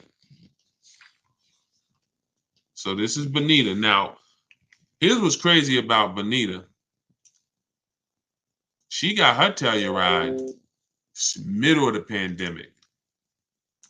See, we were out here getting these deals when it was blood in the street. Look, hold on. I had to go to the Facebook group, snatch the screenshot, find it, snatch the screenshot, and then come back here and show y'all. So this is Bonita's. She got this. Look at the date. She posted it when she got it. 2023 Kia Telluride. She got it December 2022. $600 a month. And look, I put down 600, and her payments was 600 a month. At the same time, there were people paying $800, $900, $1,000 a month for a Telluride. She drove off with $600. Same thing with the Palisade. Somebody just got a Palisade. Those are two nice vehicles. They're two popular vehicles, and what that means is there were several people charging crazy money to get for people who wanted to get them. Here's one right here. I'm gonna show y'all this deal on the Palisade. Like, this is why, see, I get to work with hundreds of people in Cars from Home University, my video library. I get to work with them. I get to see the deals. So whenever people tell me there's no deals, they don't know. Y'all, I'm seeing deals. My members, they post their deals 2-3 times a week. Sometimes I'm seeing different deals from every part of the country. So when people say there's no deals, it's just you don't know how to get them. And if you will be humble and say, man, I don't know how to get deals, I don't know how to find deals, I need to learn how to get them, then you'll be fine. But don't say there's no deals out here, because now you're just closing yourself off. Here's another. This is Charles. Look at the date, March 1st. Got a Hyundai Palisade. Look, 35 dealers. I told y'all what I teach y'all, 25 to 5. 25 dealers get you 5 quotes. Charles went a little further. He connected with 35. That must mean the way I teach you to connect with them is easy. If he went from 25 to 35 like that, that must mean the way I teach you to connect with these dealers is easy, when he could just bump it up to another 10. But look, the offers he got ranged from, look, I reached out to 35 Hyundai dealers and got back 10 quotes. The offers range from 1.23 to 1.66%. That's what I'm telling you all about, how different the offers are going to be. I see you. Thank you, AquaWorks. You're going to enjoy that book. Use it. So when you've gotten your offers correctly, you see the spread. You've never gotten your offers correctly if you say, oh, I got 5 offers, they're all the same. Every dealer is different. You know you've shot correctly when you see this spread like Charles is laying out right here. 1.23% to 1.66% of MSRP. I'm a high mileage driver, so he was price conscious. After counter offering, which is what I teach. In fact, I have in the book a calculator that I invented that you put your offers in to it and it spits out the counter offer that you're going to email to the dealer. So you cannot close a deal without a counter. We just do this without talking. See, nobody ever said you had to counter verbally, but we counter by email. Look, I never thought I'd be able to afford a car that's almost $50,000. Look at this, $597 a month. MSRP was $48,595 on his Hyundai Palisade. His quote was $597 a month. Y'all, do y'all realize Hyundai Palisades, people out here buying them right now, $48,000 vehicles. Y'all realize with taxes and fees, that's about a $1,000 a month payment for 5 years, $900 payment a month for 6 years. He's paying $597. All in my book. This is what I want you to learn. I want you to learn how to shop this way.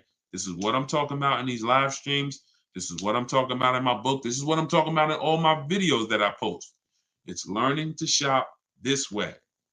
Okay? Competitively, putting dealers against each other, making them bid for your business. You're going to save thousands and thousands of dollars way easier. So get your book. I just wanted to show y'all that because he had mentioned the Telluride. So I said, let me pull up a Telluride deal. Let me pull up a Palisade deal to show you whatever car you think, yo, it's no deals out there. They're telling you that. We getting them all. We getting them all. Doesn't matter. Luxury cars. I had Crystal just got her Porsche Macan. She said, Deshone, dealers were charging me the same price that I'm paying now to that I'm leaving with. I forget how she said it. She said, before I came in, they were charging me that to lease. I think they were charging her $1,300 a month on her Porsche. And she ended up coming in and getting it for like 9 something. All stuff you'll see. You know, I just don't want to keep pulling these, but as this is what we do. I would take y'all into for one day when I come on live, I'll take you straight into our Facebook group where we share all of these deals and just show y'all just a bunch of deals. Like they're everywhere. So if you're on TikTok, go to my TikTok bio, get your book while it's 75% off. If you're watching this, then the 75% off should still be active.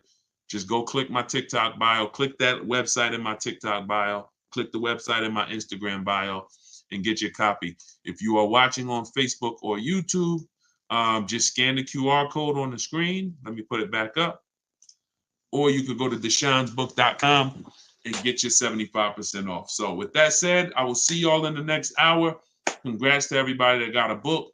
Thank you for being here. Thank you for learning with me. Thank you for engaging. We got a lot more coming. We're just getting started. So stay tuned. I will see y'all soon.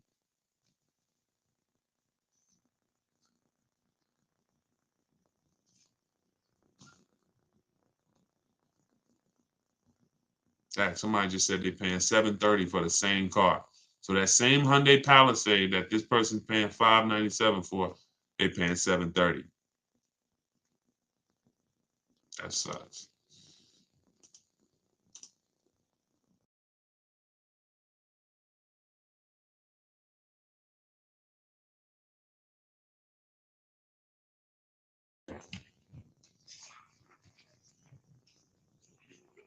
Welcome, welcome, welcome. Welcome to Car Shopping Secrets. Come on in. We are on TikTok, Instagram, YouTube, and Facebook.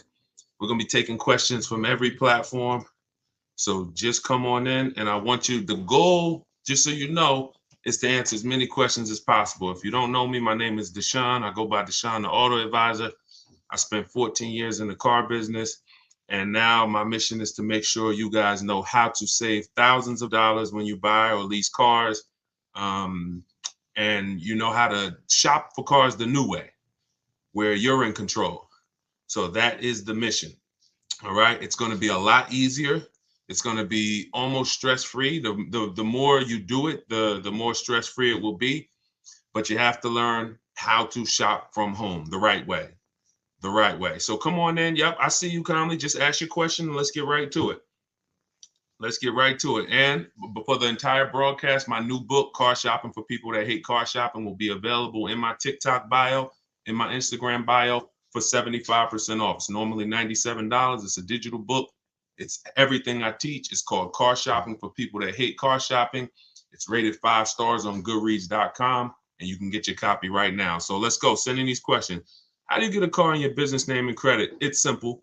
If you're going to go, getting cars in your business name is the same as getting cars in your personal name until it's time to sign the paperwork. Whose name is it going in? Now, if you're going to use business financing, then that's its own strategy. So you can learn from somebody who's teaching business financing, lines of credit, things of that nature. But when it comes to buying cars and getting your best price, which I don't see business people doing, I'm gonna be 100%. There's not a lot of people that I see who are teaching you guys how to put cars in your business name, who are even remotely interested in getting the best deal on the car. They're so busy getting the car in their business name that they literally will overpay thousands of dollars just to get the car. Okay. Omar, question. In your book, it says that if you sell your lease to another dealer, you have to buy the car first. That means I have to write my current bank check. Nope. That's actually our plan A. That's not our plan A for selling our lease. If you have what most people do who are trying to get their lease equity, if you don't know you could sell a lease, if you didn't know you could sell a lease type of one, this is going to be relevant to you. We've sold leases for the last couple of years. You've always been able to sell them, but the last couple of years, it's been, there's a lot of money made. And when banks saw people making a lot of money selling their leases, $5,000, $7,000, $10,000, some of them implemented a third-party restriction, and that they limited who you can sell to. So they started so then what you saw was a lot of people started buying their leases and reselling them. I don't like when you buy your lease and resell it because you're going to pay taxes on the purchase and you're going to pay fees on the purchase, and then that's coming out of your profit. So I don't teach that. In the book, Omar, continue reading or just read that section over. It's a lot of money involved in that section. When we have a third-party restriction, we're getting bids from a local dealer. We're talking to used car dealers. I have a script in there of what to say. We're selling our car to a local used car dealer. And if there's more money to be made buying and reselling, then you can do that. But oftentimes, because dealers most times don't need to pay the taxes, the dealer payoff is lower usually than the customer payoff, which means you can sell direct to a dealer and put more money in your pocket, but you must get bids. And that's what I teach. So just read that section carefully, Omar. All right, come on in. Could everybody hit the share button who is into sharing? If you're into sharing, if you share great information, if you're into financial literacy, if you believe that people should be able to, have the information to make the best decisions for themselves, then hit that share button. I appreciate all the sharers. I cannot do this. We can't do this mission without the sharers. Thank y'all. All right, let's go. Let's go. I see Instagram. Let's go. Want to trade my car, which I still owe money on, and I want to lease now. That's going to be very common. Many of you are going to find out as you find out you will, unfortunately, many of you were just programmed never to lease. You were programmed that leasing was bad. And when you find out the math and how much that's cost you, the first thing you're going to want to do is get out of your finance and go into a lease. So you need to call your bank. In my book, I call this the equity assessment. This is step 2. After you decide, now you've already done step 1, which is great. Step 1 is deciding, should I buy or lease? Asking yourself the most important question: how many years am I keeping this car? To decide, are we going to go for a long-term purchase, where we can avoid the depreciation in the long term, or we're going to go for a short-term lease to avoid the depreciation hit.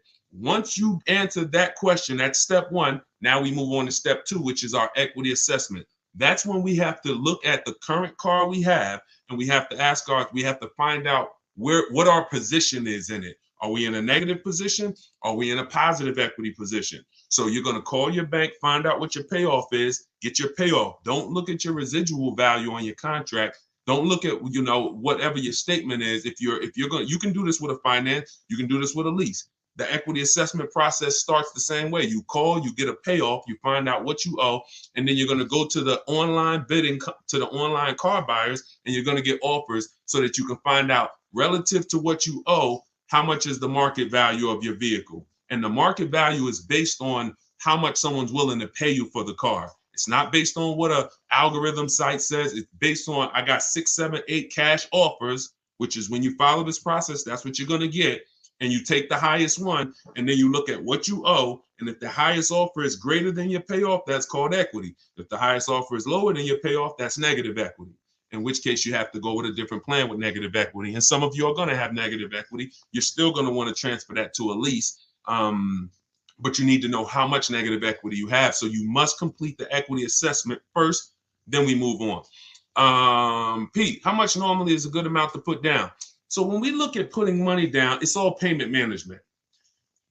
If I'm financing a car and my goal is to pay off the car as quick as possible because I'm keeping it for, 8, 10, 12, 15 years, then I'm going to put as much money as I can down. But it goes back to what we talked about in the last segment. If y'all were here in the last segment, you remember we talked about what you're doing with your money. So let's say a person is using them, you got your money invested, you're getting returns on your money, 8, 10, 12%. Then if you have a low interest rate, you might want to ride that out. So there's 3 ways to go. You're either going to say, all right, I'm not really interested in getting, investing my money. I'm not getting a lot on my money. Most of my money is either in the bank or in savings, and that's what I do. In which case you might say, I want to pay off this car as quick as possible, and then I want to just have no car payment. So I'll put more money down in that scenario. In a second scenario, you're investing your money and you're saying, okay, I'm going to use the bank's money at a very low interest rate if it's available, 2, 3%, 0%, 0.99%. I'm going to use this money, let my money make more money for me, and then I'm going to put as little as possible down. And then the third case is when you say, okay, well, the third case is probably going to cash or a lease scenario, but that's how you would compare it. It depends on your personal choices, what you're doing with your money, and if you're not into investing and making a lot of money on your money, then you probably want to get that car paid off as quick as possible. In which case, put as much as you could afford to put down, so that the loan's out of the way as soon as possible. But it's all personal.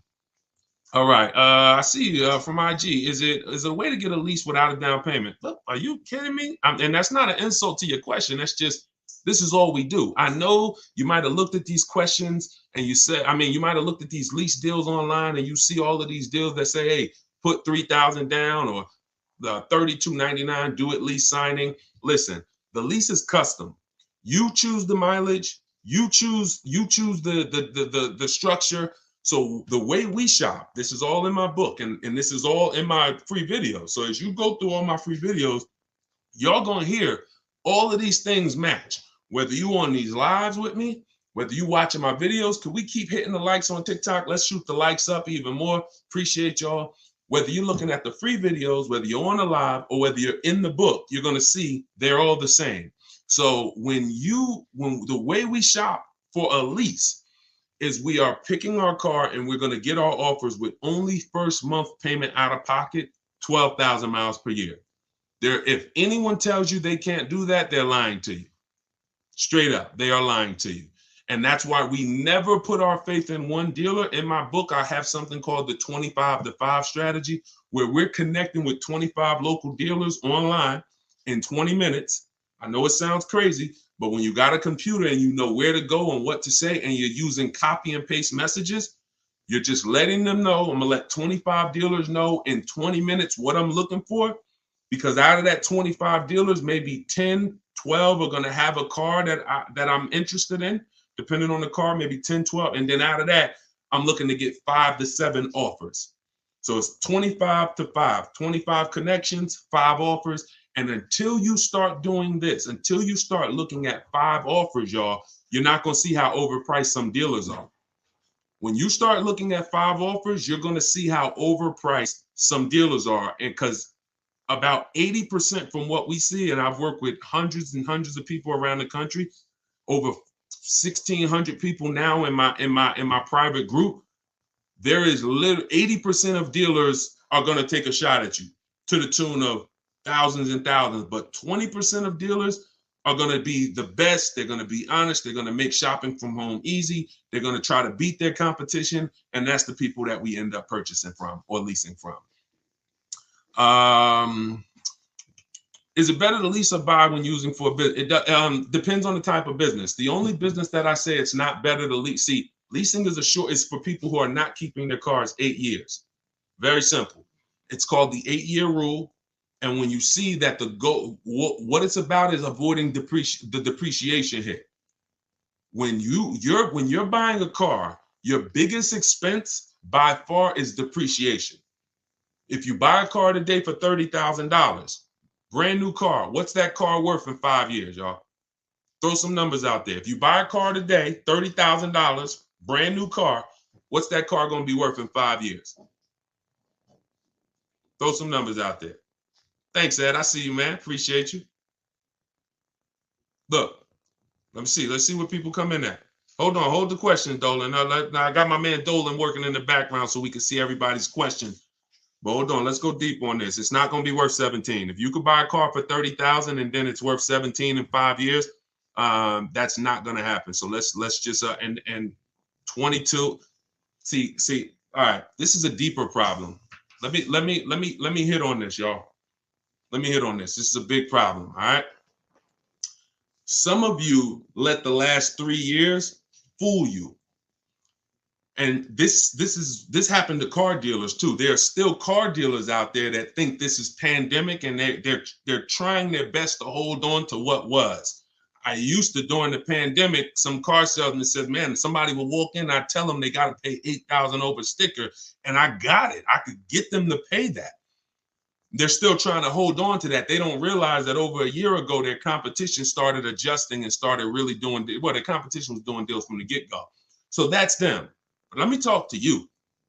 If you bought a car in 2018, 17, 16, 19, 20, early 2020, you could have sold that car and actually either made money. In fact, most people made money.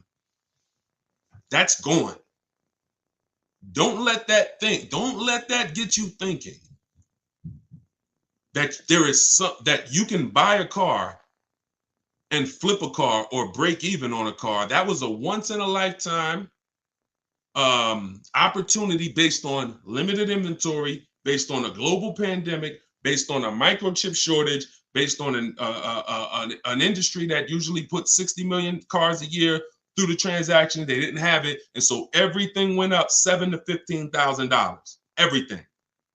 Everything. Some of you cashed out. If you cashed out during that time, those last 3 years, 2020, 2021, 2022, if you cashed out, you sold something and you made a bunch of money, type a $sign. Just type $sign so we can actually see. Because some of you, I was talking to you back then and you cashed out through my advice. And some of you, you just found out on your own or you found out through somewhere else and you ended up cashing out and making a bunch of money. If that's you, put $signs. But that is over. The times we had people buying cars in 2019, overpaying for them or buying cars and coming back and flipping them and making money on them. You try that now, you're going to lose your shirt. It's over. So I'm here to tell you that the normal depreciation on a car is a 20% loss the first year.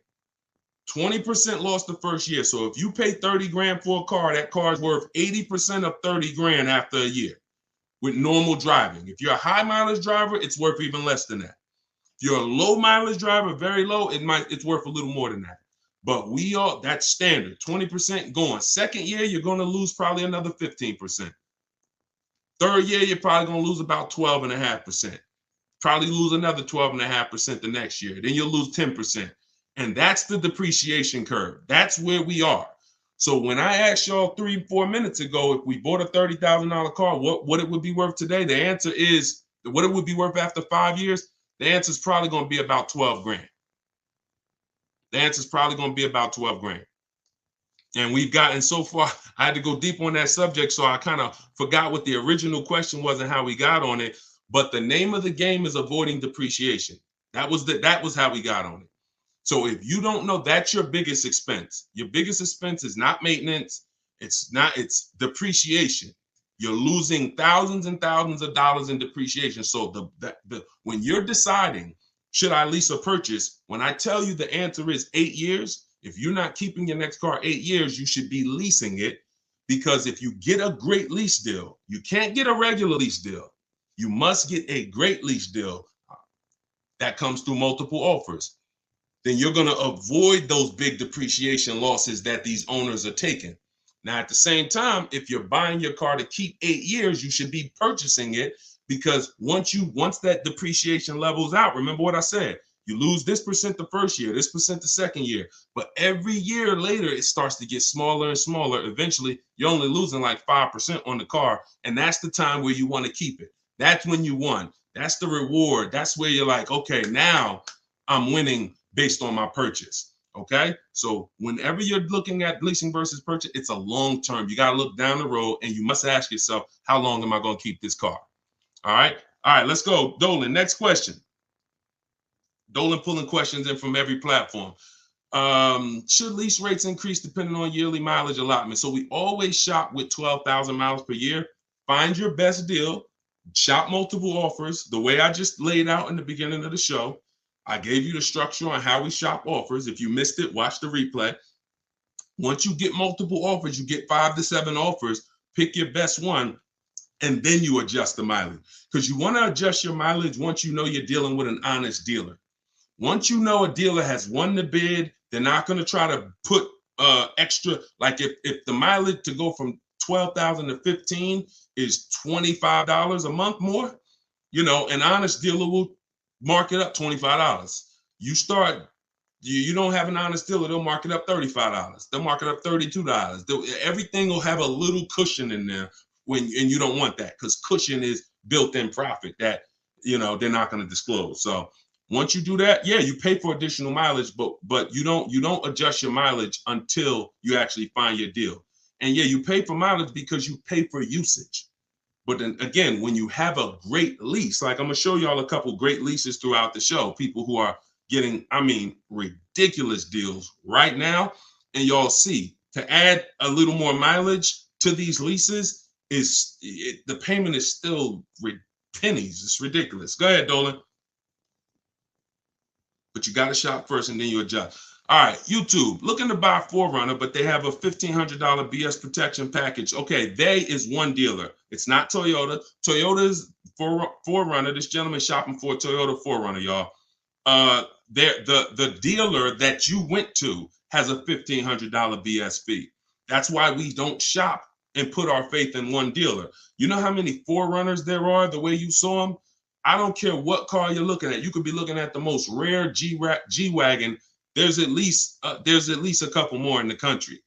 So when it comes to something like a 4Runner, there's thousands of them. No matter what color, you might say, yeah, but I like this color. There's thousands of them, thousands. That's a mass-produced vehicle. So you have to have that in your mind. If you start looking at it like, oh, it's only one of these, oh, they got you, because they're going to make you think that's the only one, and you're not going to see that there's other ones that not only may they not have the BS fees, they actually may be lower priced. And that's what you need to be seeing. We go about 100 miles out when we start our used car sales. In my book, in day 5, I have something called the multiple marketplace strategy. I laid out the 25-to-5 strategy. That's how you shop for new cars and leases. That's a different strategy. When we're shopping for pre-owned cars, we're using the multiple marketplace strategy. Can y'all keep shooting? Can y'all keep tapping the screen? Everybody on TikTok, we got a couple hundred people. This is crazy. Could y'all just keep tapping the screen, shoot the likes up? Let's keep grabbing attention over here on TikTok. Appreciate all of y'all. But when you're shopping for a pre-owned car, we're using the multiple marketplace strategy, where we're looking at every website that has used cars. Some of you may think Car Gurus is the same as cars.com, the same as Auto Trader. They're not. These companies have different contracts, different dealerships, different places that they advertise inventory for. And not only are you shopping those marketplaces, you're shopping the Carvanas, you're shopping the CarMaxes, because occasionally, sometimes they'll have the best price on a particular vehicle. You never know what they're going to do. So if you're not shopping them and looking at all the used car inventory, you are going to miss the lowest price in the market. But once that happens, you'll find a car, and you always verify fees before you leave your house. You never get to a dealership and have fees pop up on you that you didn't know about. That means you didn't give a call and find out the bogus fees beforehand, in which case you let somebody waste your time. So you can't negotiate. That's why I got a video. Some of you may have seen it. We don't negotiate with fake fees. We don't do it. We don't do it. It's a losing battle. All right, go ahead, Dolan. Let's keep it rolling. I'm trying to get through as many as we can today. I want to go through as many questions as fast as possible. How do I know how much equity I have on my lease? It's a very common question, y'all. I mean, we're kind of getting a similar question asked in a different way. Call your bank, find out what you owe, what your payoff is. Go to the marketplaces that I mentioned earlier to get offers. CarMax, Vroom, Vroom's out of business, sorry. CarMax, Driveway, Carvana, Kelly's Blue Book Instant Cash Offer, AutoNation, and Car Gurus, Sell My Car. That'll get you about 6 offers. Now, whenever you're using those websites, you'll get to a part where it says, is the vehicle owned, leased, or financed? Just put owned, because their websites have something built in where they say they can't buy leases, because they out of all the leasing companies, some have third-party restrictions and some don't. But their websites are not set up to see who has third-party restrictions. They just kind of blocked it, because I'm sure they had thousands and thousands of people, when everybody was making all of this money, calling them saying, "Oh, I want to sell my car to you." And then they looked at the contract and said, "Oh, we can't buy it." So they basically just put a block on their website. But if you don't have a third-party restriction, and there are several leasing companies still that don't have a third-party restriction, meaning you can sell to anyone. But if you do have a third-party restriction, we take those offers that we got from those online car buyers, then we call a local car dealership, we call a local brand, and we speak to the used car manager, and we get a couple offers from used car managers, and we sell direct to them. And we avoid any fees. We don't buy and resell. I can't think of one person. You can leave that up, Dolan. I'll get right to it. You can leave that up. I can't think of one person that has learned from me that actually bought their lease and resold it. It's just you're losing thousands of dollars in taxes and fees. It's just not worth doing when you can sell direct to a dealer. Go ahead, Dolan. Next question. Let's keep it rolling. I'm loving this. Thank you. Could everybody tag a friend? Everybody's not going to tag a friend, but if you are somebody who tagged, I'm telling you, your friends will be upset if they find out that they went and bought a car a couple months down the road, and they end up overpaying for it, which most people are. And they find me later and you didn't share it. And they like, "Yo, why didn't you share that guy? Yeah, I've been following Deshone for years. You didn't share his stuff with me." So don't be that. You don't want to have that. It's an awkward conversation. You might as well just tag a friend, think about somebody who you love, and share this wisdom with them. Let's get everybody saving money. All right, we can't find a lease for less than $500 a month. Every time we turn a car in, they increase the lease amount. We love Jeep, but we are now trying to, but they're calling us, telling us the interest rate is high. We have 12,000 miles left. So, I mean, if you can't get a Jeep, so this was somebody that got a Jeep in our private group. Let's see. Hold on. Let me go to my, let's see, who got a Jeep? I gotta label these different. No, I gotta label these different. Ooh. Jeeps have incredible deals if you know how to shop. Anybody who's interested in leasing a Jeep Grand Cherokee, which kind of Jeep is it, Liz? If it's a Jeep Grand Cherokee, let me see if I can find this.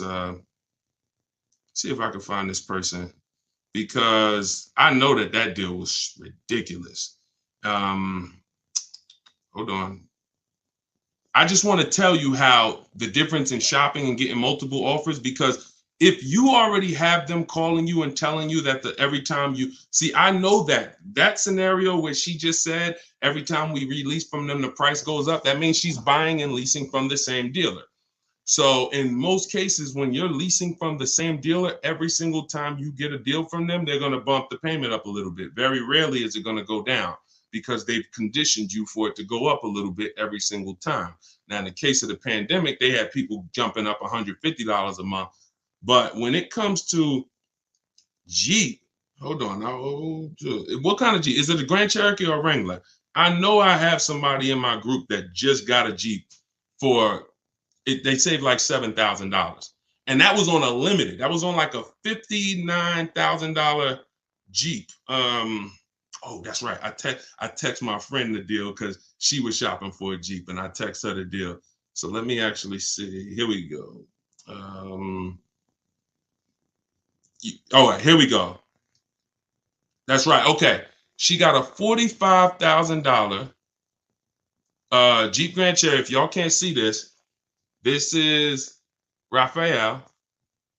She got a $45,000. Now I don't know how you're equipping your Jeep, but hers is $45,925. She's paying $549 a month, and that's all the money she gave them.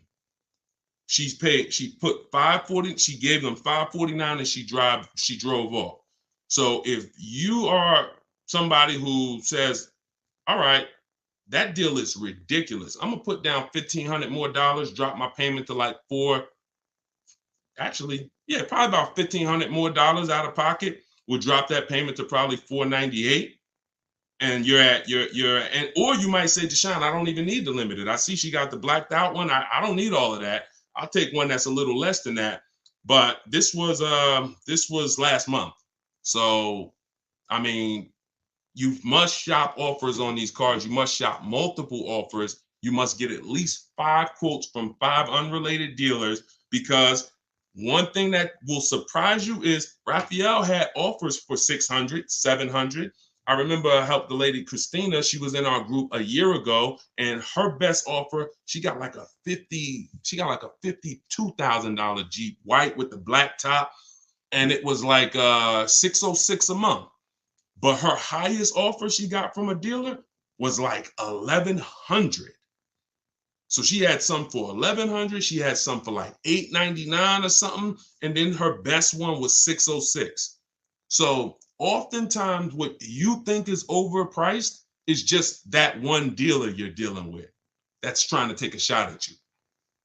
That's why multiple offers from home is the way to go. This is what's in my book. This is what I teach in my videos. If you guys want to have it right in one spot with all my scripts, everything, I don't even want you talking. I really want you typing, because when you talk, you can say something wrong. If you type, you can't mess up. Thank you so much. Appreciate that. If you type, you can't mess up. So 75% off. I just put the book out. It's called Car Shopping for People That Hate Car Shopping. If you hate car shopping, type hate. Type I hate it. All right. And we're already rated 5 stars on Goodreads. And I want y'all to have everything I teach in one spot. That way you don't have to go through all my videos trying to see which one's for me and which one's for leasing and which one's for selling my lease. And oh, this one's for a used car. I don't need that. That's you can do that. You can certainly do that. The information's there. But if you want it all in one spot, get your book for 75% off in my TikTok bio, or go to my Instagram bio, click that link, and then click the button that says 75% off. Or go to deshonsbook.com. All right, go ahead. Go ahead. Yep, you good, Dolan. I want to buy a certified pre-owned car. I want a safe, reliable car. What do you recommend? I'm thinking Subaru. Okay, so when we're trying to find what car we want, get an idea of it, and then we do a research. We do our check. We check to see reliability. There's 3 terms that you got to be familiar with. 2 are going to apply to you if you're a short-term person, which means you're leasing. You're not keeping your cars 8 years. And 2 are going to be important to you if you're a purchaser, if you're buying a car to keep 8, 9, 10 years. If you're leasing, the 2 important terms are initial quality. Initial quality is, what does the data say about this car its first 90 days? The first 90 days the car was in production. Now, the way we do an initial quality check, this we do right before we go and get offers on a car, because we never get offers on a car until we find out if it's a good car. You don't want to be getting offers and then you get a great deal. Now you decide to check to see if it's a good car and you're like, oh, it has electrical problem. No. So this is the one of the last steps we do. We do this in step 4 of my process. It's a 7-step process. Step 4 is shopping, not buying. That's our research. That's our test drives. That's our making sure the car is good. So you type in the name of the car, the year, always put the year, 2024 Subaru Impreza, initial quality. Type that into Google and you look at the first page. If there's any red flags, you'll see it. Skim those first couple articles. It shouldn't take you more than 3 minutes. You'll see, oh, click on this. Reliability score is a 70 out of 100. I might pass on that. Initial quality, rather, is a 7 out of 100. We don't want to see anything that gives us concern. Now, once it passes initial quality, now you type in 2024 Subaru Impreza reliability. So initial quality is your first 3 months of the vehicle's lifespan from the time it's new. Reliability is the first 3 years. So if that car is in the shop every couple months or once a year, or for the same issue, if it's having a misfire in the engine, you'll see it in the reliability ratings. For somebody like you, Tina, you want to look at both the reliability and then you want to type in 2024, whatever year you're buying, 2021 Subaru Impreza longevity. And you want to do the same thing. You'll see if the transmission's known to go, it'll tell you right up top. These cars are known to last 150 to 200,000 miles, 200,000 to 300,000 miles. These cars, many owners report transmission issues around 80,000 miles. That quick 5-minute check will avoid thousands and thousands of dollars in bills and headaches. Thank you, Blood. Said you looking younger. I appreciate it. So that's how you do. But also, don't think you got to buy it. You can keep that up, Dolan. All right, we're pulling questions from everywhere. Instagram, TikTok. So make sure y'all are typing your questions. We're on 4 platforms. And I got my man Dolan pulling the questions in. Don't think that a certified pre-owned car is better than a non-certified car with a good history. A good history, non-certified, could be better than a car that's certified without the history. See, I'd rather a non-certified car with a great title, which means it's not a salvage title, it's not a rental, it's not a, funny title. Great service records, which means I can see that the previous owner or owners regularly took care of the car. That's the biggest indicator that car was taken care of, is service records. And then a good accident report. I take that over a certified car. When I pull the Carfax, I don't see many service records. So don't think because you're getting a certified car, if you don't do your due diligence, you could still lose. You want to look for those 3 things: title, service records, accident history. That's the biggest indicators. It's no guarantees, but those are the indicators. All right, go ahead, Dolan. Next question. Can you explain the worksheet on the multiple marketplace strategy? I signed up for the 5 sites, but confused when there are multiple cars on each site. If I pick high and low on each site, the sheet will have like 50 cars. Correct. I'm looking to actually narrow down. First thing we do. So this is somebody who obviously has my book and she's asking about this strategy. So look, when we're looking at used cars, we're on every marketplace. So I want you to think about like Amazon.com, Walmart.com. Let's replace the car with a TV. It's no way if you're looking for a TV and you're trying to get your best deal and pay the lowest price, you're not going to check all the online websites. Now, some people might check only Amazon.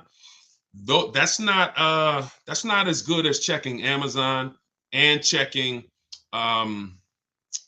Walmart.com and checking BestBuy.com. See, I know Best Buy is overpriced most of the time. You get what I'm saying? But that's how I feel about CarMax. But I still got to check them because they're overpriced most of the time, not all the time. And every now and then you see the one that was surprising, they'll have the best offer right there.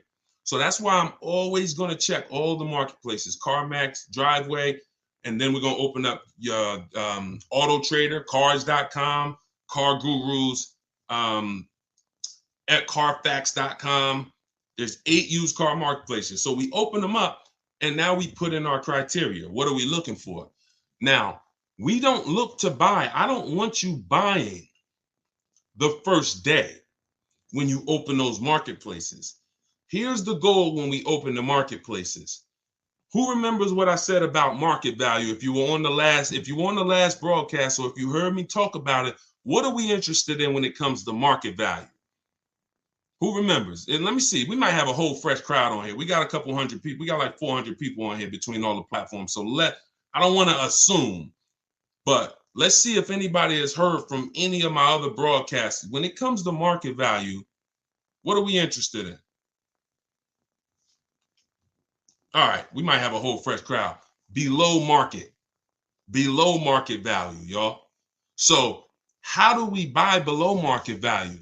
First thing we need to do is see what is market value. Yep, I see you, Ronald. The first thing we need to do is see what is market value. So your goal when you open up those marketplaces, and this is what I teach you in my book. First things first, we sort all our prices high to low. We create accounts because we want to be alerted of any new inventory. Because once I know what the market value is, I know where the low side of the market is. So you might look and say, we sort all the prices, low to high, low to high, low to high. Now I can see all the low prices are around 22, 23, 20, 22, 23, 24, but then it goes up to 25, 26, 27. That's market value, that middle. And then you got the overmarket, it's always going to be cars that are priced higher, above market value. Now, when we look at the low side, here's what we're able to say. Here's what you have to know. Be prepared for it. The low side of the market is where all the crap is. So you're going to see bad titles.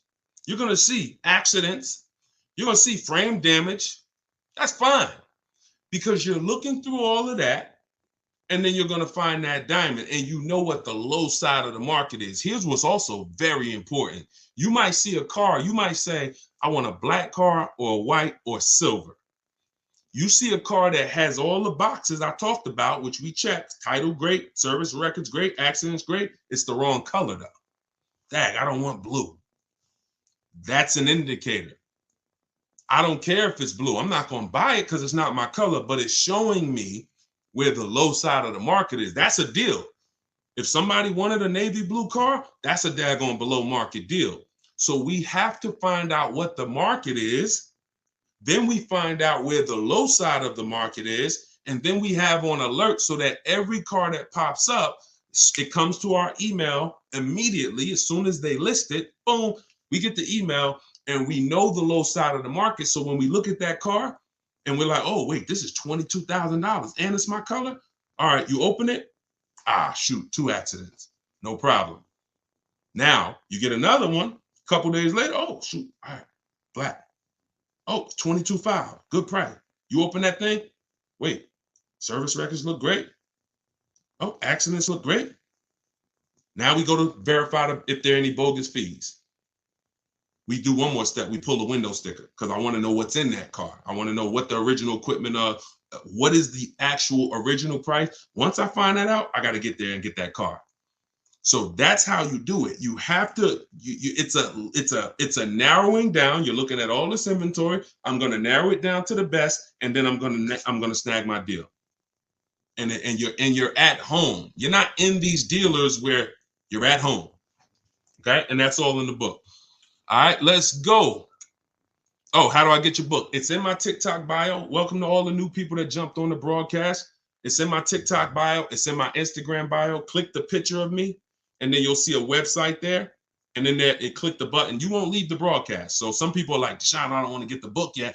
I don't want to miss the broadcast. Well, the book is only on sale, 75% off for 30 minutes. So click the link. You won't leave. You'll still be able to hear everything we're talking about. You can come back and keep asking questions, but don't miss the 75% off. Click that website, or if you're on Facebook or Instagram, you can go to deshonesbook.com, or you can scan the QR code if you're watching on TV. Go ahead, Dolan. Oh, matter of fact, let me go to TikTok, because Dolan, you're not on TikTok. Can you come with me to buy a car? Not necessary, Danielle. Thank you. I appreciate it though. Listen, that's the old way.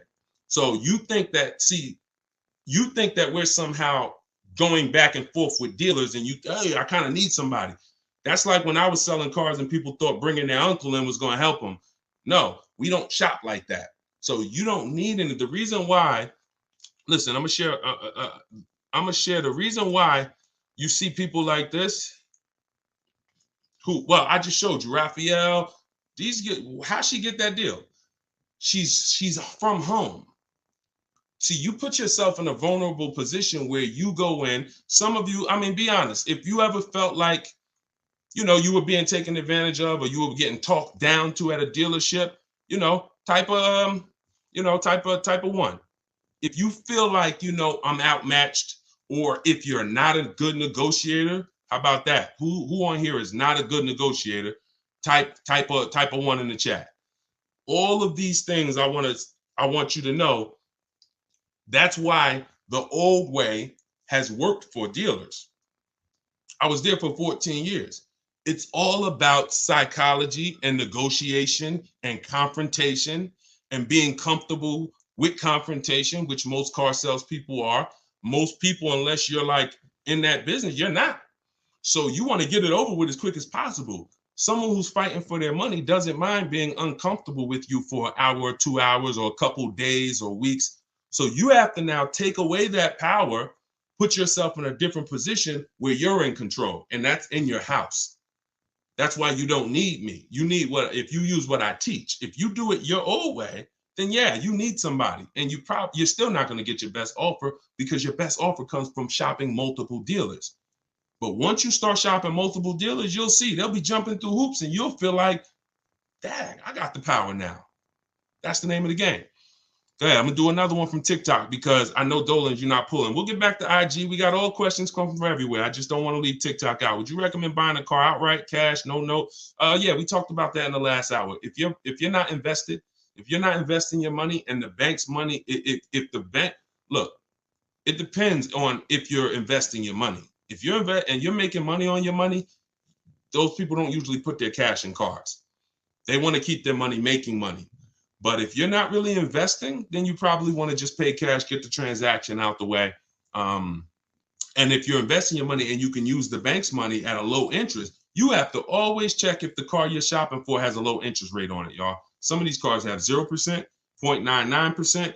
This is like a finance rebate. It's like the bank saying, here, use our money for free, and we will let, like, you cannot compete. It's no point in going to your credit union. No one can beat it. 0.99%, 1.99. When you can use the bank's money that cheap, you can keep your money making money, and you can keep your money in your bank account. A lot of times in this economy, people want to have their money available.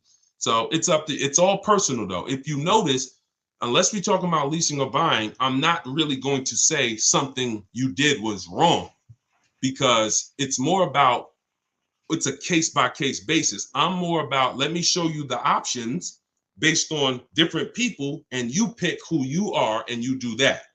The only thing that I'll tell somebody in a lot of cases they're wrong, almost all, is the leasing versus buying scenario all day. All right, go ahead, Dolan. Next question. Bring it in from either Instagram, TikTok, somewhere. I mean, or all right, Tina, I want to buy a car and pay it in full, but don't want them to take advantage of me, because if it is, okay, that's kind of a similar question, Tina. We've been talking about that like the whole broadcast. So,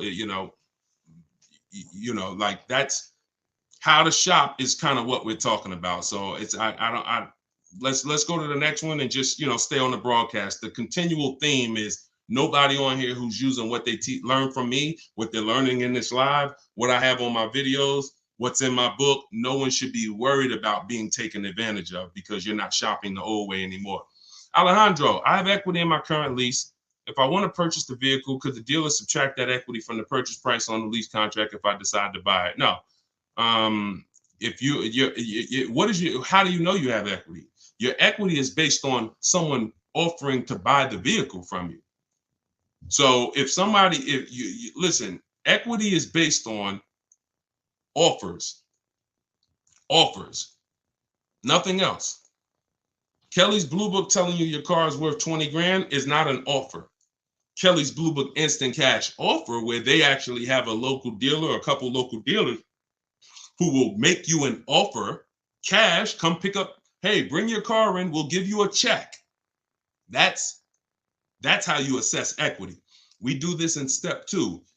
Once we decide whether we're leasing versus buying, which is the foundation of our car deal, you can't get a great deal if you purchased, but you should have leased. Can't get a great deal. It's over. You're on the wrong foundation. You can't get a great deal if you leased and you should have purchased, because the long-term wins you would have gotten, you now lose. Once you move past that, your next step is equity assessment. Look at my current car. If I had, now some of you, Deshone, I don't have a current car, then you skip it. But if you have a current car, a lease, or a car you own, or a car you're paying for, you're financing, equity assessment, which means I'm going to call my bank and I'm going to find out what my payoff is. Then I'm going to go to the actual online buyers and get offers. And then I'm going to see, are my offers, is my highest offer higher than my payoff? That's equity. But there's no other way. So if you were to purchase that vehicle, no one can take your equity, because you know this is what my car would have sold for, but I'm going to buy it for the price they say I could buy it for. So if that's $4,000 less, great. But also be aware, not everyone is willing to pay you that. That was just one buyer who beat everybody else. So you know, that's why I'm not into buying leases, because I'm not into buying your car, because all you're doing when you're buying your lease is buying a used car. That's it. That's all you're doing. All right. Hold on. I'm 20,000 miles over on my lease. Should I get a new lease or purchase my current vehicle? All right. This is very important, y'all. Watch this. I'm about to save. Look, y'all know I get excited about saving you money. If you listen, you're going to be writing me and telling me for years about all the money that you save. This is a big warning. When it comes to purchasing leases that are over mileage, some of you, in an effort to avoid a $2,500 mileage penalty, that was your fault. Okay, I'm not going to beat you up, but you drove the mileage. You contracted for this mileage. You drove more. That could happen through negligence, or it could happen through a real lifestyle change. I used to work 10 minutes from home. Now I work 40 minutes from home. It happens. And it doesn't matter. We're going to pay for what we use. It's okay, especially if you got a great lease deal. I'll pay for what I use. But here's the math about this. Going over your lease mileage is never a reason to buy your vehicle. Here's why. From the day you lease a vehicle, they tell you your lease, you could buy it. The purchase value, the residual value at the end is, let's say, $18,000. Let's just say that. Most times throughout history, the car wasn't worth that. When you finished with that lease, the car wasn't worth that. Deshone, what do you mean the car wasn't worth that? A comparable used car, same year, similar mileage, you could have found for less. That was throughout history. So we never purchase leases without finding out, is the purchase price that they're even offering me, if I had the right mileage, we ain't talking about going over yet. If I had the right mileage, was that a good price? Many times it was not. Now, when you go over the mileage by 20,000 miles, does the purchase price change? Do they give you a new purchase price because you went 20,000 miles over? Do they say, hey, you know what? It was 18, but because you put all those miles on it, it ain't worth 18 no more. You don't care. We'll give it to you for 15. They don't do that, which means you are actually overpaying, because you're paying the same price that they said you should. If your car had 36,000 miles, you could buy it for 18. Your car got 56,000 miles and you're about to go pay 18. That's why going over mileage is never a reason to buy your lease. It's even more reason not to. It makes the car even more not worth what that buyout price is. So the best thing for you to do is to assess the penalty. First thing to do is see, you're going to compare three things. Can I sell this car? Using the equity assessment, we talked about that. Either watch the replay, get my book at 75% off in my Instagram bio, go to step 2, which is the equity assessment, get my book in the TikTok bio, click the link and get it for 75% off. It's normally $97. You could be reading it in a matter of minutes. And then what you do is you go to day 2 and you do the equity assessment and you see, all right, how much could I sell this for? If I'm going to lose, now I got to see what's the smallest loss I could take. Now you might be able to sell it to a buyer. Let's say CarMax wants to buy it, they win the bid, and you might only have to come up with $1,000. I'm just making a number up. Sell it to them, pay the difference. It's better than a mileage penalty. It's better than the penalty you're going to hit. Now, second scenario is you actually see, if I was to replace the car now, what's the mileage penalty and the payment penalty?